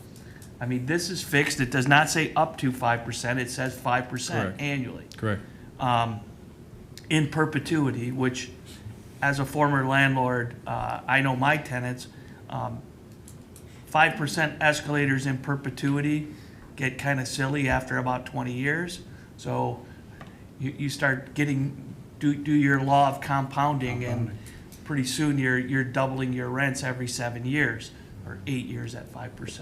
So for me, I just want to be careful what we're saying today. I agree with bringing it to the council for transparency, but I think the Housing Division always had the authority to set reasonable rates by the charter. The other comment I just want to make is just to make it clear for the public, the rents at these two buildings are not just for rent, also includes the utilities. And so it also is inclusive of the water sewer services plus the DTE services. And Mayor, do you have that DTE, the utility Correct. increase in the last 5 years, I think you gave me, right? Yeah, so just to provide some of those top line numbers, from 2008 to 2026, inflation was 47%. Rent increases in that time were 10%. The Social Security income COLA increases in that time were 48%. The DTE increases during that time were 115%. And the water and sewer charges in that time were 243%. And so for us, the 5% is more like a 2.5 on the rental basis, with another 2.5 on the utility basis. Right. I don't think your tenants were getting water and sewer and I agree. electric. Mayor, so that's why the 5%. Okay, Mayor, is this? I think we had some good discussion here, some valid points, and if there's any other council member, I'm going to give them a time. But Mayor, is this something, or Director, is this something that has to be done now? Since, as the council member indicated, I just want to speak, Councilman, if I incorrectly, let me know, but is the councilman indicating that the authority lies with the department? That authority was granted through a resolution by the council. I know that for sure, because we have to delegate the authority. We are the holder of the string purse. So if we delegate it to you, we could change that. But my point is, Mayor, if this is not necessary for this meeting, if it has to do with the start date, I would rather pull it off and have legal research it regarding where the authority lies to make sure what can and cannot be done, so that we can make sure where we're at. Because, Mayor, do you have an objection to that? A lot of red tenants are just waiting on the contracts. We've held them off now for I'm not sure how long, given that we wanted to have this public meeting and bring it before council to be as transparent as possible. Plus, we've held several town halls with residents.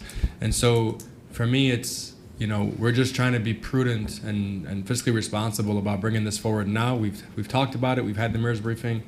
We've had the town halls with residents, and many of them are waiting their contracts. Okay, Mayor. Anyone else have any questions on the council? Councilman Enos. Yeah, I would just I'd be okay with the up to 5%, to put that wording in there. It doesn't say it right now, right? Okay, it does not. So I will make an official motion since, Councilman Pierce, I know you had spoken about it and said you had support from Councilman Abrams, but there was no official motion, so I'll make the first motion, and maybe you'll agree with it. I motion that we amend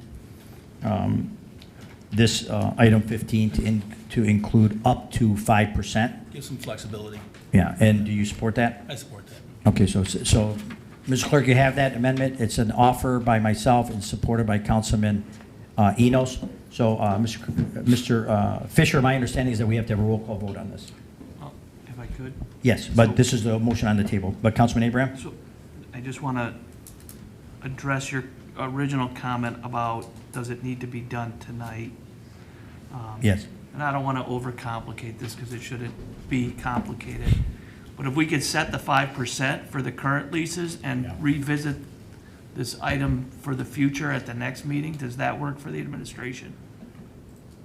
I mean, you're only signing 1-year leases, so we set a 5% escalator starting July 1, 2026 for 1 year, and revisit this item when we have time to Well, yeah, I totally agree. I don't want to kick the can down the road either, but I don't. No, I see where you're getting at. It's perfectly, my concern, Mr. Fisher is our city attorney. My concern is that, let's say we do that, we might find out that we already delegated the authority and it's not in our authority, so that we'd be wasting our time doing this twice. Mr. Fisher, would you like to speak on that? Sure, Council President. I tend to agree with the position that you just stated. In terms of whether this is done for 1 year or done in perpetuity, if council's already delegated the authority to do this to housing, there's no need for council to take action on it. If council hasn't designated that authority, then, you know, doing it 1 year now and coming back later doesn't really make any sense either. You'd rather know ahead of time whether you've delegated the authority and move and approve accordingly. And Mr. Fisher, just for the record and for my colleagues, my complete understanding over my tenure is that if the ordinance is silent to the fees, then, as you understand the land term, right? Correct. Since it's not listed, it is delegated, does not have to be expressly delegated. If the ordinance does not indicate fees, which we don't like to because they change, right? That's why we had to change some of the clerk stuff, because we had stuff in there that was $50 that cost, because we had indicated $50 with no escalator. Yeah. And 30 years later, it's costing us $300 to get a permit. So that's, from my understanding, Mr. Fisher, I just want to make sure legally, my understanding is that if the ordinance is silent to the fees, then it is administrative. So if I may then, Yeah, but let's just, Mayor, if you just let Mr. Correct. Fisher, can you answer that specific aspect regarding the ordinance? That's my understanding as well, that if council hasn't established fees, they are delegated to the Okay, administration. Mr. Mayor? yeah, I was just going to say, you know, assuming that intent and further research, then just allow this to be a notice that this is what's going to be proposed before the tenants. I'll obviously do the research and bring you back and an answer and give us an answer as well to ensure, and then it'll just be revisited within the budget process, just from an informational perspective, informing council what to expect in the upcoming housing budget. Obviously, housing is always broken out as a sub-budget on its own. It is, yeah. Housing is a big one. So I know Councilman Hamud is waiting patiently, but let me just amend then my offer to see if it's supported by Councilman Ian. So I'd amend. Removed off the agenda. Should be a dead item. Mr. I know, but Mayor, you're asking it to be removed? Well, you're just saying you want the Corp Council to do the research on this before. I wanted it to be removed, but you said that you needed it because you had waiting. So I'd rather approve. So yeah, if you want to remove. I'm giving you notice then. I know. Administratively. I understand, but my point is I'd rather approve it because it's before us and it's our item now. I'd rather amend it up to 5%, indicate that we're tasking the city, we're tasking that this should be, that a report should be generated each year to look at inflation rate to the council, and then we'll ask for the city attorney to then provide us. This way, if it passes through and it's already in the authority, there's no argument. It's no harm, no foul. So then Mr. just Fisher, add- would you agree that if this was passed as stated, that it would not be in conflict with the previous resolution? It does take a resolution that functionally does nothing. No, it will. I don't know if it does because other ordinances just saying that Right we. now, I think they can I know. do whatever they want. Yeah. Yeah. Yeah, I don't like it. Well, I wanted to pull it. I think we should pull it. Yeah, me too. Okay. Well, no one goes through as what it is. Okay. All right. Mr. Mayor, did you have something you wanted to add? I was just I was trying to tell him just to add a line that says, if not within the purview of the admin, allow, within the resolution itself. Basically saying that if it's within council's approval, this goes into effect. If it's not within council's approval, it goes null and void. Mr. Fisher, is that something that you? He said it's not necessary. He just said it's not necessary. It is unnecessary because that's kind of like what happened in the Congress when they said that the tariffs were illegal. He said, "What are we going to do with the money?" Well, it's illegal. You got to give it back. It doesn't have to be expressly stated because something that's illegal is illegal. That's why we put in these resolutions these points that cover the council because of the situation. So, but I think what I'm trying to do is make sure that you have tenants because I know. Look, folks, there's people that are waiting for places to sign leases. I know that the director has had stuff painted, carpets ready to move in, and we don't want to hinder that. So I'd rather pass it because if there's an issue, it will not affect what we have currently on the previous ordinance. But again, so Councilman Hammoud? Yeah, so I think hearing the discussion, I'm not personally for voting on something that doesn't have to exist. That's my first point. Second, I think I did request some information from the study session that I don't believe I received. I got a notice that the request is in, but having to do with the analysis on income. I understand this analysis on the costs, but I think I did just request some other information that I still haven't got. So I don't mind if we were going to move forward with this, giving the city more time, but it sounds like continuing the discussion here. I don't think we should be, if we're going to start setting rates, I think somebody said we're kind of taking back authority that I don't know if we can even do that based on, if it's in the charter, then. It wouldn't be in the charter, yeah. It would be an ordinance. If it's ordinance based, then we can take back that authority. Right, And but I think it goes- wouldn't, so let's, Right. Councilman, So I let's think- ask this question. It's a yeah. good question, if you don't mind. Mr. Carter Fisher. Yeah, Mr. Fisher, apologize. I got it on my notes, Mayor. We got one at a time. Mr. Fisher. So as the councilman has brought a good question, I think that spurred a question for myself. So I think the question is that if the authority has silent and is delegated, because Councilman Abraham brought a point up, if we pass this, would that then have changed that authority on the previous ordinance that no longer will it be in the purview? No, this is a resolution, and by state law and common law, resolutions cannot overwhelm an ordinance. So if the ordinance already exists, the resolution will have no effect in that sense. Right. So at this point, I mean, I think the issue is that they have people waiting. Like I said, my concern, we're not sure of what we have, but I'd like to hear a little bit more from my colleagues. If they want to just pull it, I have no problem. Yeah. The only reason why I'm trying to, which I don't like to do, is piecemeal something, is because we have tenants waiting. When is our next meeting? Jackie? 2 weeks. April 14th. Oh, that's a month, yeah. Yeah, so. Councilman, 1 second. Let me just, well, it's almost a month. Mr. Director Hawkins, how far do you think this, if it went to the 14th where we have the proper information, what I mean proper, to find out whether this has already been delegated and it doesn't need to be before us? If that happens, you would be able to institute immediately. You won't have to bring this We item. can give you that answer like this week, right? We don't got to wait until the 14th. You can get an email. Right. Right, I understand, but the point is, it's before us today. If for some reason that we have to do it, there's no more meeting, we'd have to call a special meeting, which I'm not opposed to that either. Exactly. All right, so right now, I'll withdraw because procedurally, Councilman Parrish, just so you know what you talked on the record wasn't a motion. I made the motion. I'll withdraw the motion. Councilman East, do you support the withdrawal?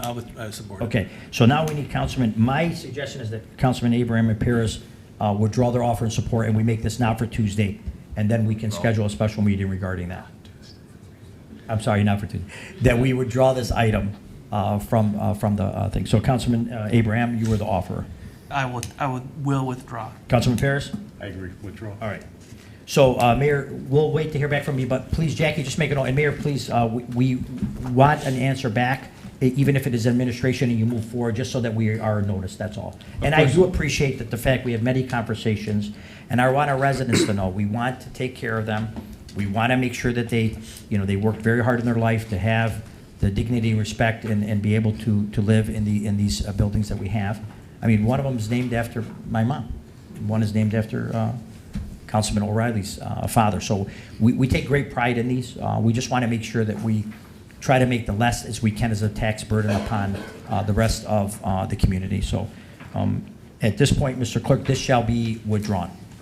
I'm Got sorry, it. not withdrawn. Yes. Yes, withdrawn by Withdrawn. council, withdrawn by council. Yes. All right, so, thank you. And Jackie, you have the notes. All right, so, Mr. Clerk, can we return to the regular, next item? Item 42, resolution by council members Enos and Paris, approving the minutes of the previous special open meeting on February 24th, 2026 at 6:15 PM. All right, thank you, Mr. Clerk. Are there any additions, deletions, or modification to the minutes? Okay, hearing and seeing none, unanimous roll shall be attached. Next item. Item 43, resolution by council members El Sawaffi and O'Reilly, approving the minutes of the previous special open meeting of February 24th, 2026 at 6:30 PM. All right, thank you, Mr. Clerk. Are there any additions, deletions, or modification to these minutes? All right, any objection, unanimous roll? Unanimous roll shall be attached. Next item. Item 44, resolution by council members El Sawaffi and Paris, approving the minutes of the previous regular meeting of February 24th, 2026, as amended to include the correct term of appointments to the Arts and Culture Commission. All right. Mr. Fisher, just want you to take a note of this item. So I will offer an amendment to this, that the amendment, meeting minutes to reflect the change of the commission term date of June 30th. Is there any objections to that? That's just to be in compliance with the charter? No objection. Any objection? Unanimous roll? All right. Unanimous roll shall be attached minus, Mr. Clerk, minus Councilman Enos. Unanimous roll shall attach. Next item. Item number 45, resolution by council members Enos and Abraham. We'll need somebody to introduce. All right, so this will be taken by Councilman El Sawaffi. And Abraham, approving the minutes of the previous special closed meeting of March 11th, 2026. All right, thank you, Mr. Clerk. Any additions, deletions, or modifications to these minutes? Any objection to unanimous roll? Unanimous roll shall be attached. Next item. Item 46, ordinance number 26-1865, introduced by Council President Pro Tem El Sawaffi. Synopsis: an ordinance to amend the administrative chapter 2 of the Code of Ordinances of the City of Dearborn by amending Article 3, Division 2A, entitled Parking Advisory Commission. Resolution by Council members Hammoud and Abraham to table the ordinance. All right, thank you, Mr. Clerk. An inactive Parking Advisory Commission currently exists in our ordinance and was originally established to establish guidelines, to make decisions related to parking systems and our west downtown. As the city continues to grow and develop, there is an increased need for coordinated decision-making regarding signage, short-term and long-term parking, wayfinding, maintenance, and enforcement. The proposed amendment will expand the commission's scope to include our east downtown district, modify membership to include east down stakeholders and relevant department leadership, update the commission's duties and responsibilities to reflect the current needs, and allow the commission to install temporary signages to parking lots, to parking structures and lots up to 365 days. The ordinance established a parking advisory commission was last revised by the council in 2009. Reestablishment of this commission was also recommended action item from the city's recent parking study conducted to better understand parking demand and needs across both of our downtowns. This is the first of 2 readings. Any questions or comments on this item? Just a question. Councilman Hammoud. For ECD, I had a question about a letter that was You sent. can come up forward. Let's let him just come up forward first.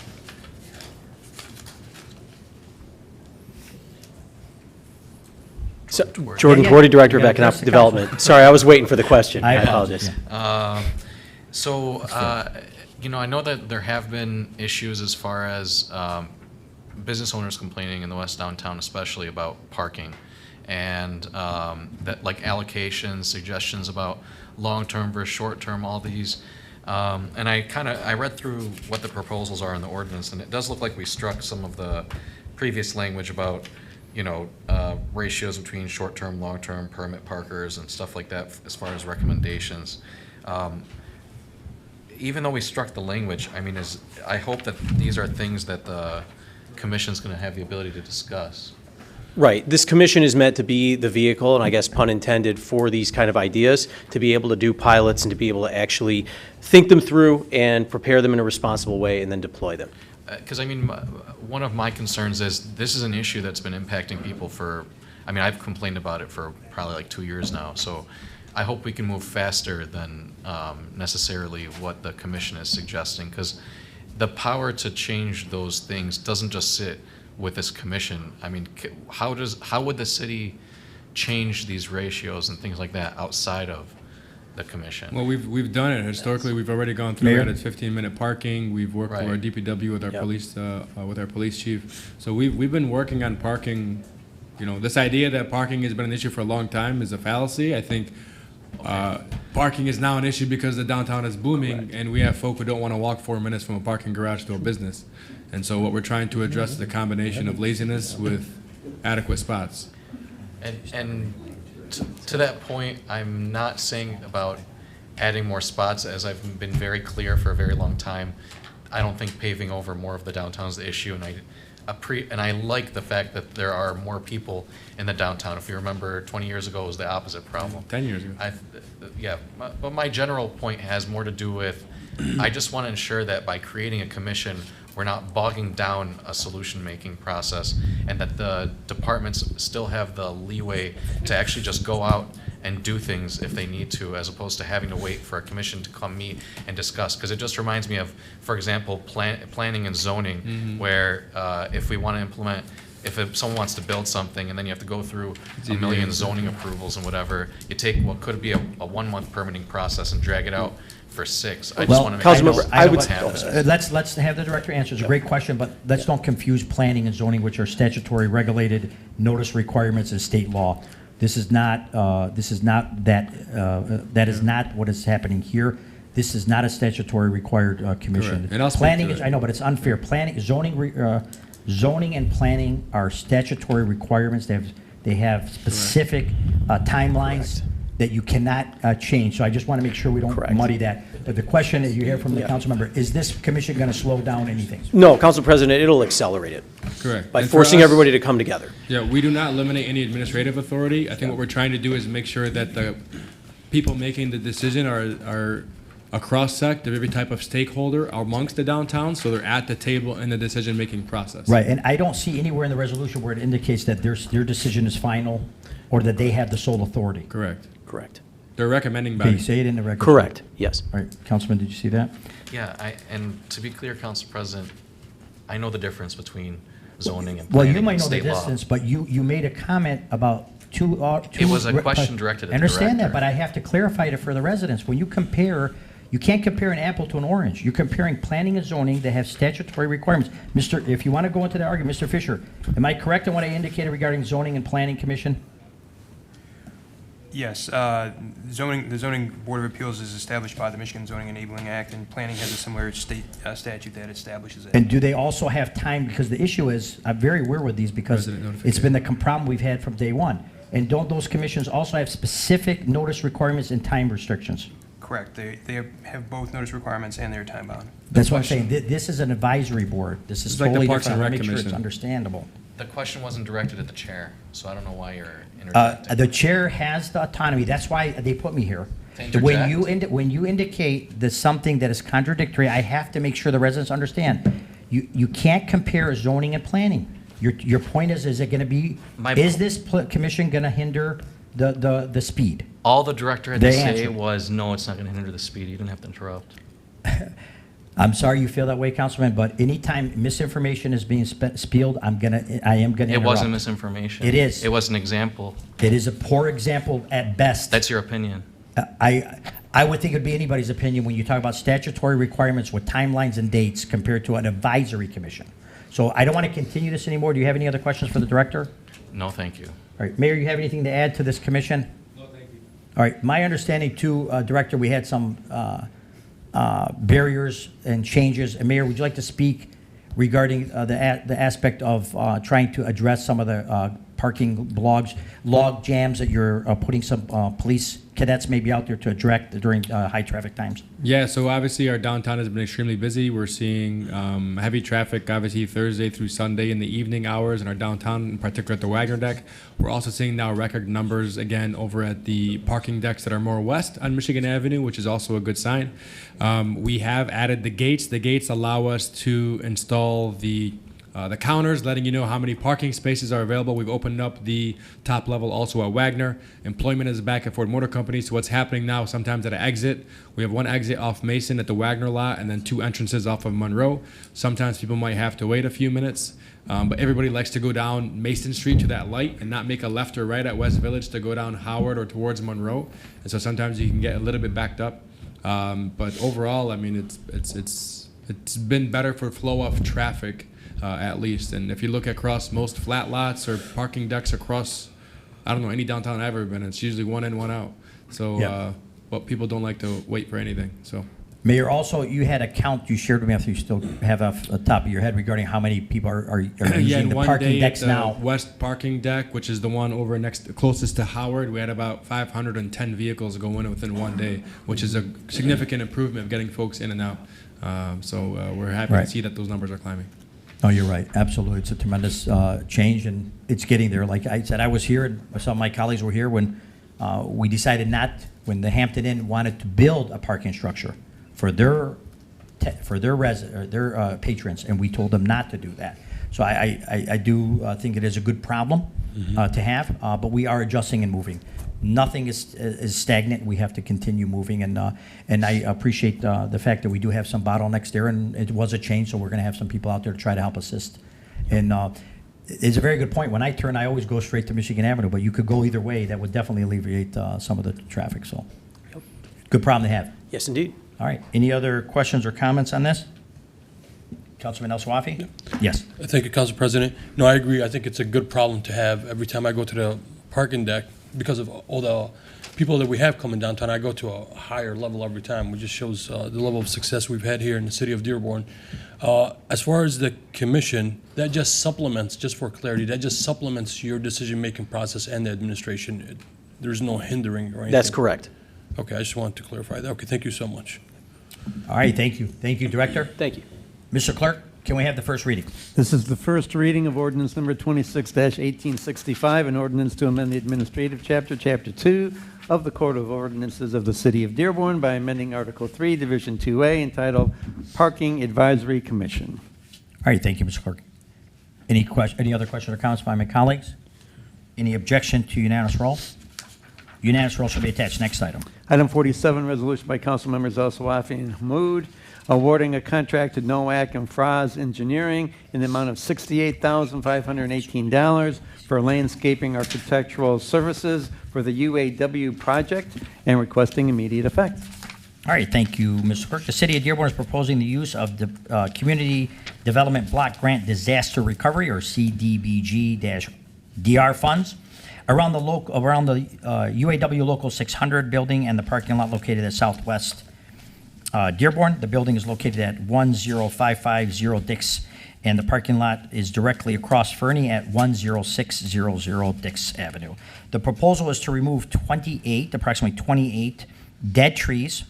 3 are around the building and 25 are in the parking lot, and plant 28 new trees and new shrubbery around the perimeter of this location. Currently, they have no shrubbery. These projects will help with stormwater mitigation and a key component to the CDBG DR action plan. On behalf of the Department of Economic Development and Evaluation Team, recommends awarding the landscaping architectural services contract to NOAC and Foss Engineers in the amount of $68,518, and immediate effect is being requested. Any questions or comments on it? Yes. Councilman Hammoud. So I appreciate this project because the area of Fernie and Dix is in pretty rough shape as kind of the gateway to the South End Business District. I did have a question, though, as far as the Dix by the Islamic Village Market, when it comes up toward industrial, that the side of that road is in extremely bad shape. So I was wondering if there's anyone or any plan for that area. Yeah, I think it's county. Yeah, Dix Road is a county road. Yeah, we're gonna fix across the street, but I wonder if there's some way we can contact, whether it be the county or someone, to put pressure on them, because you'll have one side of the road that's gonna look very pretty now from the project that we're doing, and the other side is still gonna look very sketchy, dangerous, and the concrete's all crumbling, and you Yeah. can see the rebar. A few points. So one, doing our business walks in the south end last year, I actually sent pictures on the business walk to county leadership, informing them, asking them if they can help make improvements. Obviously, you have this project before you, but the third point is we also launched a facade improvement program for the south end, and so those businesses, those applications are currently pouring in right now, and you should see significant investment in the CDBG budget that's going to be proposed to council, about $700,000, I think, to make investment in the facade of the buildings that'll help improve. So at least I can speak to those points. On roads overall, you'll also see a proposal in this year's city council budget to tackle crumbling roads in the city of Dearborn. I can't speak for other entities, but I can tell you that we have our infrastructure plan together for the city of Dearborn. Yeah, then I But guess. send your text to our commissioner. Just to follow up on that, actually, so when that item comes forward, one of the questions I'm going to ask is, we're going to do a facade improvement, then I would just ask if there's going to be like design standards around that, which I hope so. Yep, same thing with Warren Avenue. So when Okay, we good. adopt a facade improvement for the building, it comes with design standards, and you sign a contract that you'll uphold them for a set period of time. Okay, cool. Yeah, and we have seen, Mayor, what some of us that have, if you had a time to drive down to the West downtown at the pharmacy, as well as the Elamir, which is a flagship place, and James Beard Award winner, a tremendous impact, and I think it's going to make it, like a anchor for the entire downtown, and much more to come for West Dearborn. But it does. I do appreciate this. It's just the way that this administration and the previous administration has been using the CDGB funding, I think, is substantially different than we used in the past. It can be used either way. I think this is more effective in seeing our residents seeing more of an impact in our community. So I appreciate that. Any other questions or comments on this item? Any objection to unanimous roll? Unanimous roll shall be attached. Next item. Item 48, resolution by council members El Sawafi and Abraham, awarding a contract to Action Water in the amount of $45,350 for the purchase of iron sulfur filters for Camp Dearborn Comfort Stations. All right, thank you, Mr. Clerk. I know we had a photo that was sent over, but we're good with the photos for filter. Director, we need live photos of better stuff. Filters we're not going to put on the screen. But I appreciate the attempt. Playgrounds are good. All right, in 2025, Camp Dearborn successfully completed a $1.2 million in renovations to 4 comfort stations on the property. To protect this insignificant investment, to ensure optimal water quality and to the upgraded facilities, it is recommended to purchase 10 sulfur filters. These filters would be installed at the source of the water inlet, where they will significantly reduce iron contact to minimize stainings of the plumbing fixtures and surfaces, and also increase their long life. The Parks and Recreation Department, in conjunction with purchasing, is recommending the purchase of iron sulfur filters from Action Water for the Camp Dearborn Comfort Station. The requested amount is $45,000. All orders must be delivered by April 6th.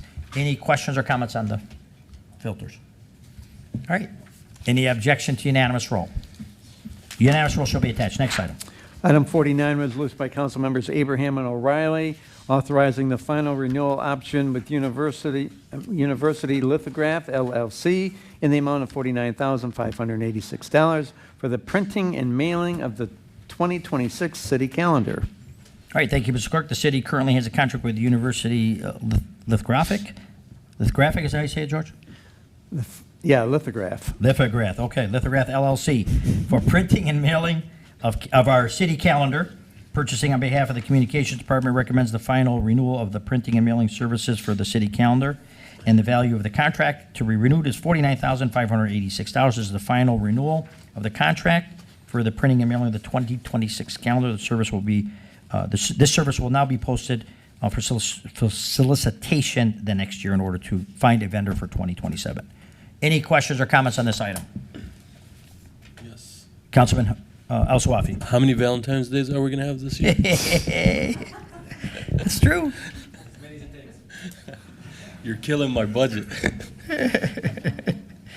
The calendar is a long process in the city of Dearborn, and I'm glad under the council and the mayor's leadership and Councilman Abraham recommending during budget that it went directly to every household, back to the traditional way of Dearborn. No, So but hopefully you'll use it. you know, seriously, Councilman El Sawafi. they've been great, and I've gotten a lot of good feedback from residents, a lot of good information on there. So I certainly appreciate the hard work that the administration put into them. and our Yep. council for approving the budget. Absolutely, absolutely. Yeah, and please bear with us. You can never make every single calendar perfect. It's hard, and I know they do diligently do check, and people like to bring up that Valentine's. It was Valentine's Day, right? Well, the good thing is my birthday's on Valentine's Day, so I had a couple extra ones during that calendar. So. Yes, that's right. There is plenty of people that are good on pictures that would like to see their picture on the calendar. The judges. Portrait. All right, thank you. Any other questions or comments? Any objection? Unanimous roll on the calendar. Unanimous roll should be attached. Next item. Item 50, resolution by council members Abraham and Enos, authorizing additional expenditures to the professional services contract with August Law, PLLC, in the amount of $50,000 as outside counsel for ongoing litigation matters and requesting immediate effect.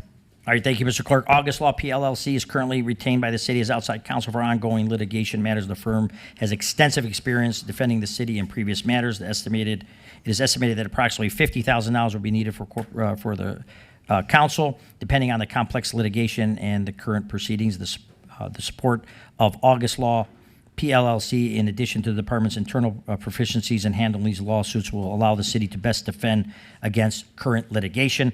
The law department is authorized to extend professional service contract to August Law for PLLC in the amount of $50,000 to defend in these litigations. Any questions or comments? An immediate effect is being requested. Any objection? Unanimous roll. Unanimous roll should be attached. Next item. Item 51, resolution by council members Hamud and Paris, authorizing to accept the donation of 4 used vehicles from Ford Motor Company for use by the police department and requesting immediate effect. All right, thank you, Mr. Clerk. We'd like to thank the Ford Motor Company for donating to our police department. Upon acceptance of the donation of 4 vehicles from used vehicles from Ford Motor Company, these vehicles are in used condition, and the ownership will be transferred to the city of Dearborn upon this council approval. Any questions or comments on this item?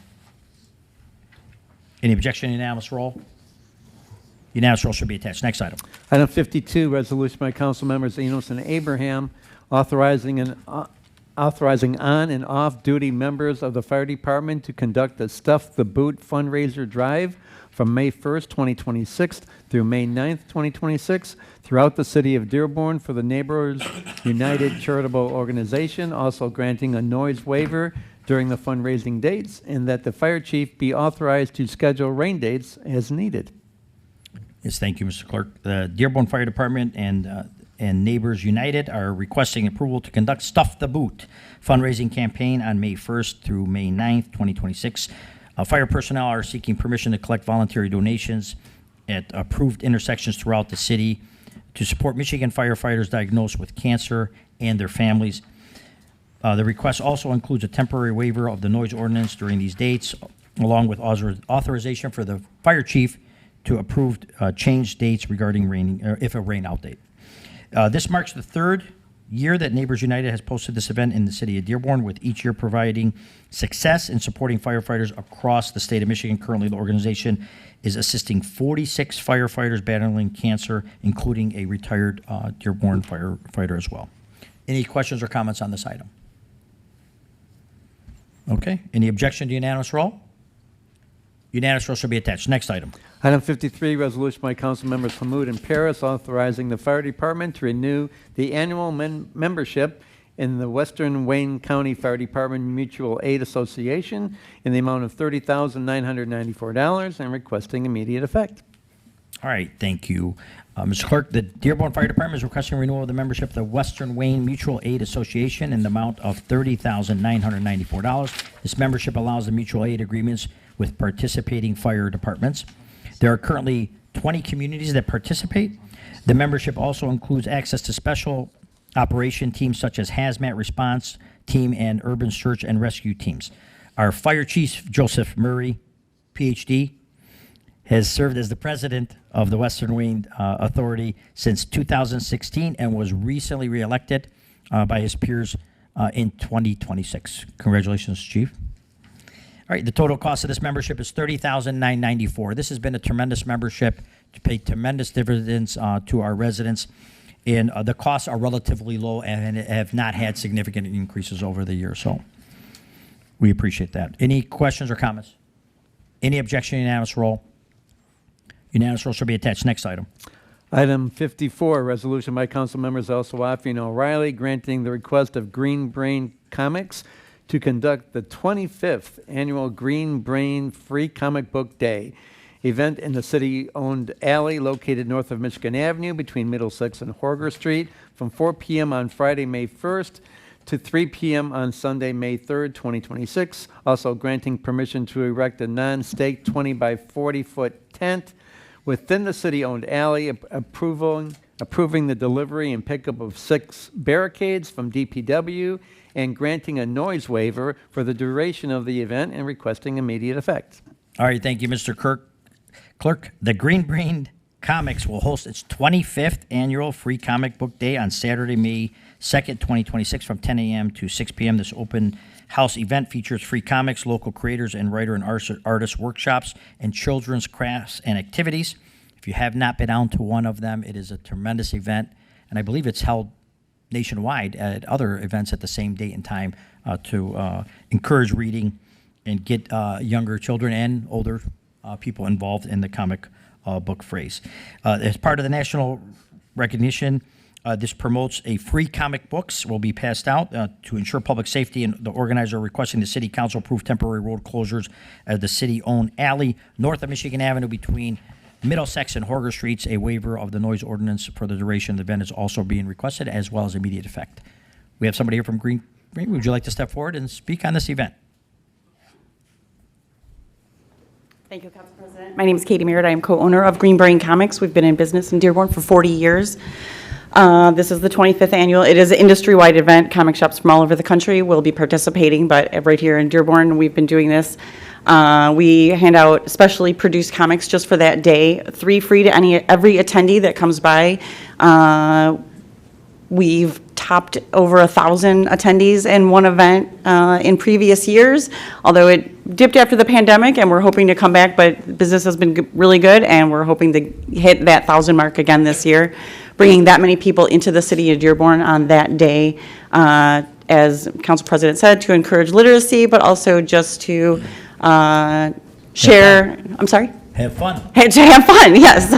Show them the city, share in the reading and what we do and what we've brought to the city all these years.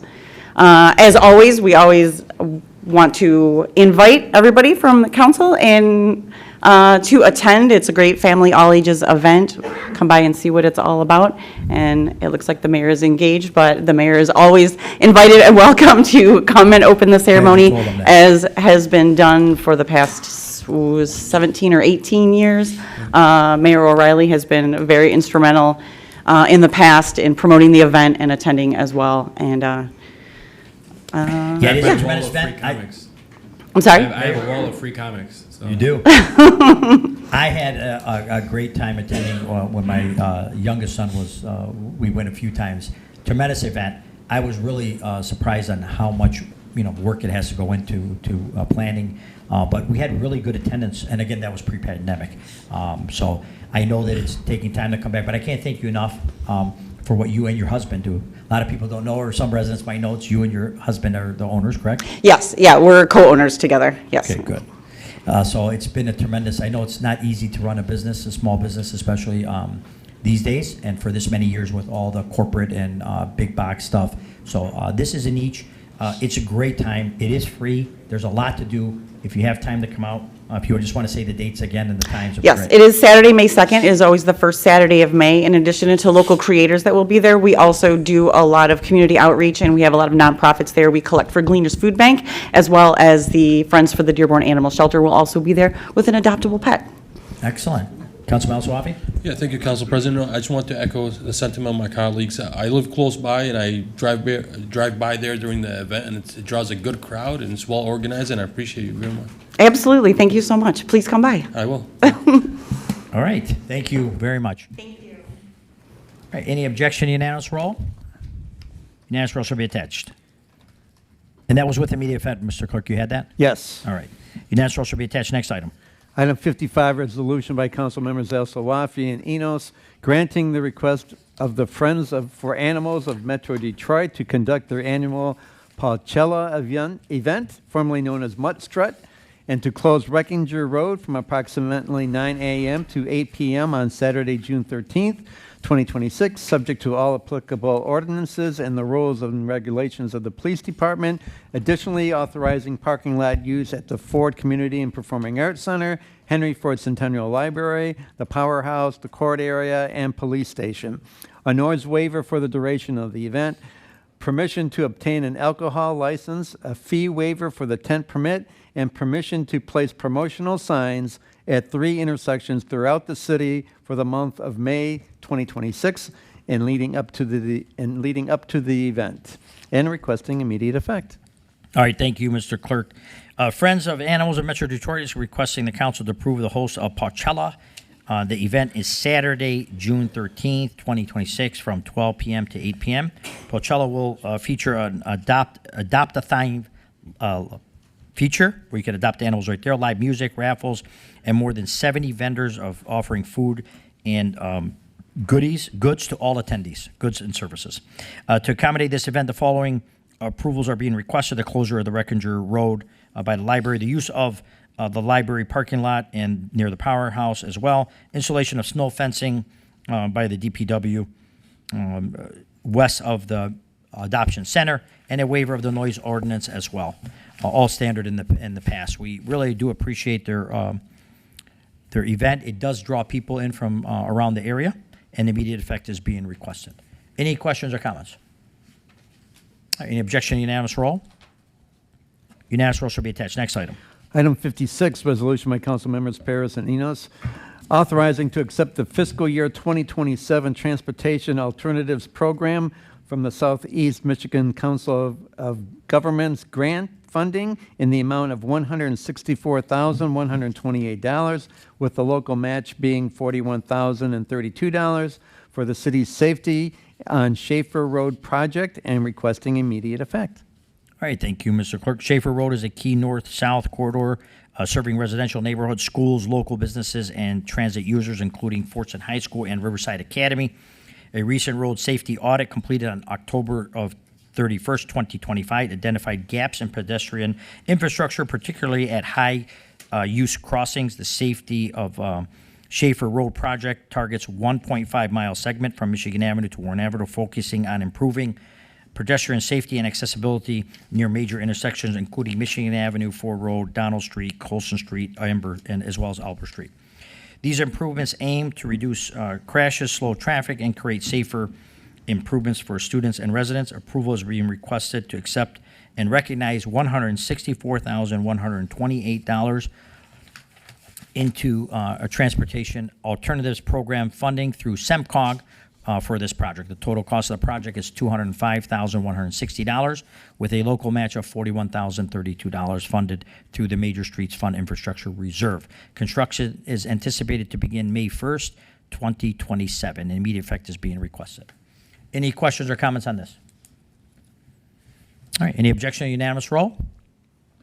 Unanimous roll should be attached. Next item.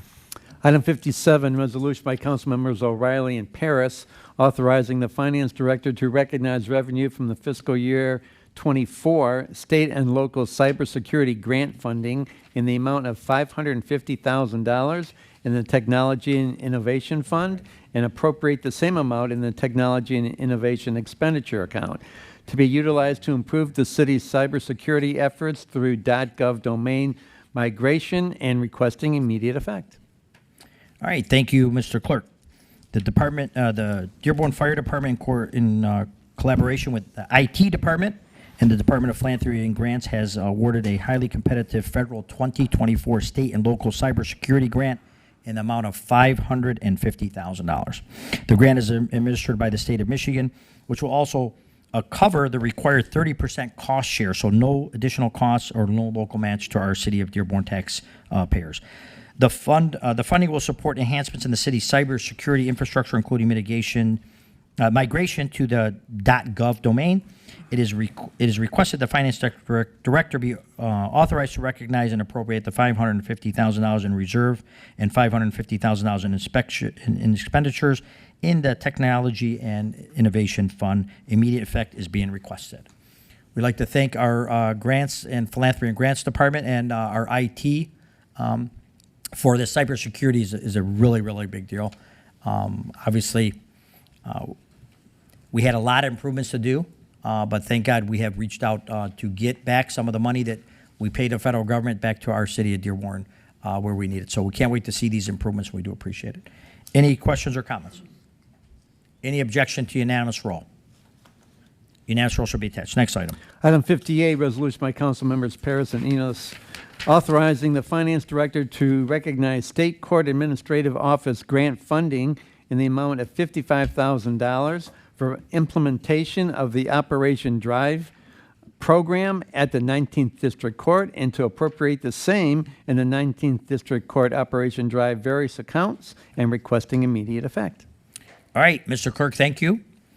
The 19th District Court applied for a grant for the Operation Drive program administered by the State Court of Administrative Office or SCAO, the State of Michigan Supreme Court. The court was awarded $55,000. The award process was highly competitive. The 19th District Court was selected as one of only 10 jurisdictions statewide to receive the funding. The grant period for the award is January 1st, 2026 through September 30th, 2027 with no required match. I have more to read on it, but you did such a great job at our committee of the whole. I'd like to have our representative from the 19th District Court tell us more about what you're going to do with this $55,000. Yes, of course. What's your name? Good evening, Megan Mattern. Good evening. I am the treatment court coordinator over at 19th District Court. So Operation Drive is a court program that helps defendants who are otherwise safe drivers but don't have a valid license get back on the road legally.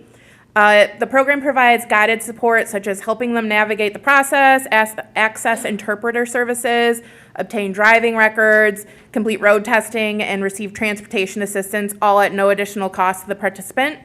When they're successful, they may be eligible for reduced fines or dismissed cases. So it's creating a realistic path to getting them back on the road instead of staying stuck in the system. Public safety remains our top priority, so people with unsafe driving records wouldn't be eligible for the program. So our goal is to strengthen the community by helping participants regain stability, support their families, and return to the road legally and safely. As President Sereni said, the grant fully funds Operation Drive with no city match. Judge Salmi would be the presiding judge, and I will serve as the program coordinator, and we anticipate launching the program in the coming weeks. So we thank you for your support, and if you have any questions, I'm here to answer them. Well, we thank you very much for looking for this type of grant. And we know how people, when they might have a situation, didn't pay for their license, it just seems to be spirals over time. So I know this program is trying to say, hey, let's get you licensed and get you ready back on the road the proper way. So I can't thank you enough for looking outside the box and let the Chief Judge Salami let him know that the council's very, very happy to take this award. I know he always says that he is to administer justice. Yes. He says that during budget time, so you should be there when we ask where's all the money coming from. So we do appreciate it. Yeah, and of course. It does help our residents and people in the surrounding area that are coming to the court for that time. Yes. Thank you very much. Yes, of course. All right. Any questions or comments from my colleagues? Any objection to unanimous roll? Unanimous roll shall be attached. Next item. Item 59, resolution by council members Abraham and O'Reilly granting the request of Trevivian Racing to conduct the Dearborn Decades 5K run from approximately 7 a.m. to 10 a.m. on Sunday, August 9th, 2026, with assistance from the Police Department for traffic safety crowd control for the duration of the event, subject to reimbursement for city services, subject to all applicable ordinances and the rules and regulations of the police department, also granting a noise waiver for the duration of the event, and permission to place barricades on Monroe Street at Brady, as well as Morley Street at Brady, and requesting immediate effect. All right, thank you, Mr. Clerk. The City of Dearborn, in partnership with Trivium Racing, has historically hosted the Dearborn Decades 5K run on Sunday on homecoming weekend. The course will begin at the Lower South Ford Field Park, turn south on Brady, and continue down the Rouge Gateway Trail. It's a great event and a great scenery to take that trail. Community Relations Department and the Police Department are requesting permission to place barricades and intersections on Monroe Street, Brady Street, as well as Morley, South Brady, to ensure safety for the Dearborn Decade 5K Run participants from 7 a.m. to 10 a.m. on Sunday, August 9th. And they're also asking for a noise waiver, and immediate effect is also be requested. Any questions or comments? Only, Mayor, I have just a comment. I don't have to put it into the ordinance, but I know the police chief is not in here. We have somebody from the police. But I live in the neighborhood. We just got to make sure that we have an exit for people going to work 7 and 10 a.m. I know there were, we have sometimes cadets out there and volunteers, but we need an absolute exit for residents in the area just to exit out of that area because it's so landlocked. Any other questions or comments? Any objection, unanimous roll? Unanimous roll shall be attached. Next item. Item 60, resolution by council members Abraham and Paris granting the request of the Communications Department in conjunction with the Dearborn Allied War Veterans Council to conduct its 100th annual Memorial Day Parade on Monday, May 25th, 2026, from 7 a.m. until approximately 2 p.m. on Michigan Avenue, from Schaefer to Southfield Freeway, subject to all applicable ordinances and the rules and regulations of the police department. Also authorizing the use and closure of Maple Road from Schaefer Road to Michigan Avenue, as well as the use of the city-owned parking lots at various lots as follows: John Nagy parking lot, Dearborn Fresh parking lot, Calhoun parking lot, additionally authorizing use of the Veterans Park and War Memorial, and a noise waiver for the duration of the event, and permission by the Community Relations Department to place event-related and directional signs on city-owned property, and requesting immediate effect. All right, thank you, Mr. Clerk. The City of Dearborn's Department of Community Relations, Public Works, and Police request approval to host the 100th Memorial Day Parade in Dearborn on Monday, May 25th, 2026. To ensure safety and successful event, they are requesting several closures on Michigan Avenue, Maple, Schaefer, and designated city lots in conjunction. I believe this is the longest-standing Memorial Day Parade in the state of Michigan. Mayor, and I always try to pry out of your departments, but I never successful of, are we going to have a flyover? What kind of flyover? Are we going to have, I love the flyovers. If you watch my Instagram or Facebook, I don't got as many followers as you, Mayor, but I do put on the plane coming over. It's a great time in the city of Dearborn. So hopefully we get any insight on that, Mayor? Whatever Sam Beidoun can afford, we will do. Oh, we're not going to have anything, man. We're going to get a helicopter. No, tremendous event, folks, to honor the fallen soldiers and our people in the military. It's a tremendous time.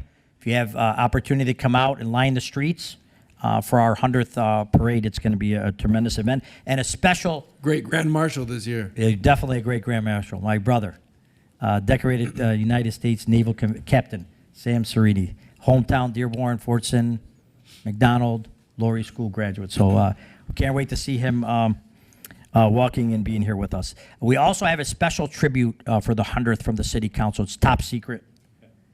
So, Mayor, you have not been privy to that. Coming directly from the City Council to honor this 100th year. It's a big deal, folks. We also have the Dearborn Allied War Veterans that are also celebrating their 100th year as well. So, great traditions in Dearborn. Some traditions should never die, and this is one of them. So we can't wait to see you guys all out there. Any other questions or comments? Any objection to unanimous roll? Unanimous roll shall be attached. Next item. Item 61, resolution by council members El Sawafi and Hammoud appointing Mohammed Fradi to the Dearborn Arts and Culture Commission with a term ending June 30th, 2027, and requesting immediate effect.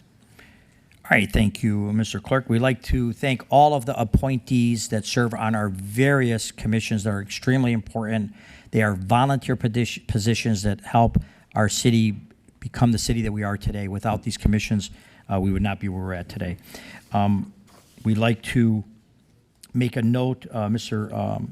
Fisher had indicated that we put on all these ordinances regarding appointees, and we'd like to thank Mr. Mohammed Friday for his commission to be on the Dearborn Arts and Cultural Commission. That his term will end June 30th, 2027. And just a reminder that failure of any multi-body appointee to possess the required qualifications by the appointment by this charter or law shall result in that member's immediate vacancy of the multi-party member to which they were appointed. This is something we put on all the ordinances, on all of our appointees. Some of our boards require engineers. certain designations, people that are in field of engineering, so on and so forth. So this is so that we make sure we have the qualified people on there, and that is left in the task of the administration. So we'd like to thank Mohammed Friday again for his appointment. Any questions or comments on this item? Any objection to unanimous roll? Unanimous roll shall be attached. Next item. Item 62, resolution by Council President Sereni, supported by Council Member El Sawafi, appointing Sam Shamsuddin. That's good. That's good enough, George. To the Dearborn Arts and Culture Commission with a term ending June 30th, 2028, and requesting immediate effect. All right, thank you. This is the council's appointee, the Dearborn Arts and Culture to the Arts and Culture Commission. New commission here to Sam, and we'd like to thank him for his service to the commission for a 2-year term that will be ending December 31st, 2027, and immediate effect is being requested. Sam, would you like to step forward and just acknowledge yourself to the council? Thank you for having me. My name is Sam Shamsuddin, and I'm looking forward to helping where I can. We did receive your CV and your information regarding, what you can offer to the arts and Yeah, I did several. Graduated in 1996 with Mr. I don't know if you guys remember, Lofton Fritz was an amazing art teacher back in the day. I had the Fritz Scholarship to go to CCS. I got a Bachelor of Fine Arts in Computer Animation with a minor in Fine Arts. So just art's always been my life, and to be able to give back to the city, I'm looking forward to it. All right, thank you. And then, Ms. Shamsuddin, they just had some questions regarding your, because there was some confusion on your CV, your residency. Even though this board does not require Dearborn residency, are you a Dearborn resident? Yes, I live 3300 Vassar Street, so I'm in West Dearborn. All right, Grew up thank in you. East Dearborn, living now in West Dearborn. All right. Well, we appreciate your service, and I can't wait to see. This is a new commission. It hasn't been activated in the past, so we hope to see some good things come out of it. Yeah, excited. All right, thank you. Thank you, guys. Yes, Councilman Yes. Enos. When's he get his lapel button there? Oh, yes. Mr. Shamsuddin, after you finish this, you will be notified via email. You have how many days, George, to swear in? 10 days or something? Yes. 10 days, and then you get a big pen, looks kind of like this one. You can, I mean, I can it's do up it to the well, it's got to be immediate effect. Sure. You get a nice pin, make sure you get it. It Okay. doesn't look like this, a little bit different. All right. But it is a commission pin. Sounds good. You'll like it. All right, thank you. Thank you, Councilman Enos, for reminding me then. All right, any objection, unanimous roll? In immediate effect. Unanimous roll should be attached. Next item. Item 63, resolution by Council Members Al Sawafi and Enos, concurring in the appointment as Nazri Saab to the Dearborn Arts and Culture Commission with a term ending June 30th, 2028, and requesting immediate effect. All right, thank you, Mr. Clerk. The appointment of Nasri Sob to the Arts and Culture Commission for a 3-year term. You got that, George? So, got it. Got it. The term will end June 30th, 2028. We'd like to thank him again for his volunteer service to these commissions. Any objection to unanimous roll? Unanimous roll shall be attached. Next item. I think that's enough for one night. No more items on tonight's agenda. All Thank you. right, all right. From the council, I got a couple small things for you. First, Mayor, as I told you I had on here, we'd like to welcome Mr. James Carter Fisher to the Corporation Council. We had a hard search for him. This is big shoes to fill, but I was extremely impressed and has a long background. Mr. Fisher would like to give us a little bit of the background. Sure. Graduate of the University of Michigan and University of Michigan Law School. Worked for Wayne County Corporation Council, and then as city attorney for the city of Livonia before arriving in this position. So thank you very much for the warm welcome. Excited to get started. Excellent. Livonia, how long were you there? 2 years. 2 years. All right. So we really appreciate it's city business work. Just so you folks know, I mean, we are constricted regarding funding. Of course, it's your tax dollars, and lawyers that graduate and are out in the field and practicing. You really got to want to do this type of work to give back to your community. I know that his family, as well as his mother and his father, are very into that community service type of work, nonprofit work, and his father also worked at the city of Livonia as city attorney for many years. So we are grateful to have him. He is the council of the city and also the council of the city, the attorney of the city council as well. So it's a very important. Welcome aboard. We also have a couple other things. We have a couple birthdays, which I have been designated the birthday person to announce. We have our clerk, Mr. Duraney, March 12th. I'm not having any more birthdays. No more birthdays. You stopped? My dad did that too. He stopped. That's a great thing. That's a good idea. I'm celebrating a lot of them. Well, somebody who needs a few more birthdays, Mayor, happy birthday, March 19th. All right. Hey, you know, when you get older, you just buy whatever you want for yourself. That's the way to do it, Mayor. Enjoy the time. Happy birthday. Thank you. All right, a couple other things we want to remind to our residents. The primary function of this council is to appropriate your tax dollars. The budget sessions and our budget hearings will begin April 7th and will go through the month of April. You can visit the City of Dearborn website for dates, times that will be posted on that on the web. I also wanted to recognize our Police Chief Shaheen. He had been newly appointed to the State Board of Michigan's Automotive Theft Prevention Authority Board of Directors and reappointed to the Michigan Commission of Law Enforcement Standards, or MCOLS, where he will serve as the vice chair. It's a great opportunity, folks. When we have our police chief, our fire chief taking on lead roles, not sitting back, it represents us in the community to have our say and what our residents want to hear. So, Chief, I know he was not with us today, but please let him know we gave him a really good shout out and appreciate his work, and I'm glad he is our chief of police.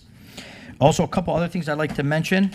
We just wanted to mention to everybody that was practicing and observing Ramadan, a happy belated Eid was on Friday. I'd like to thank our police and department for the traffic controls at a lot of the congregations where there was heavy traffic. I also wanted to remind everybody and wish everybody that is practicing a very happy Easter, Good Friday, April 3rd. Followed by Easter on April 5th. So everyone that is celebrating, wish them a happy Easter as well. We also have Passover, happy Passover to all those that are observing, that runs through April 1st through April 9th of this year. Any other comments from my colleagues? Councilman Abraham. I just have two requests for the administration, if I could. One, we just passed the resolution authorizing the animal shelter to hold their Paucello event in May.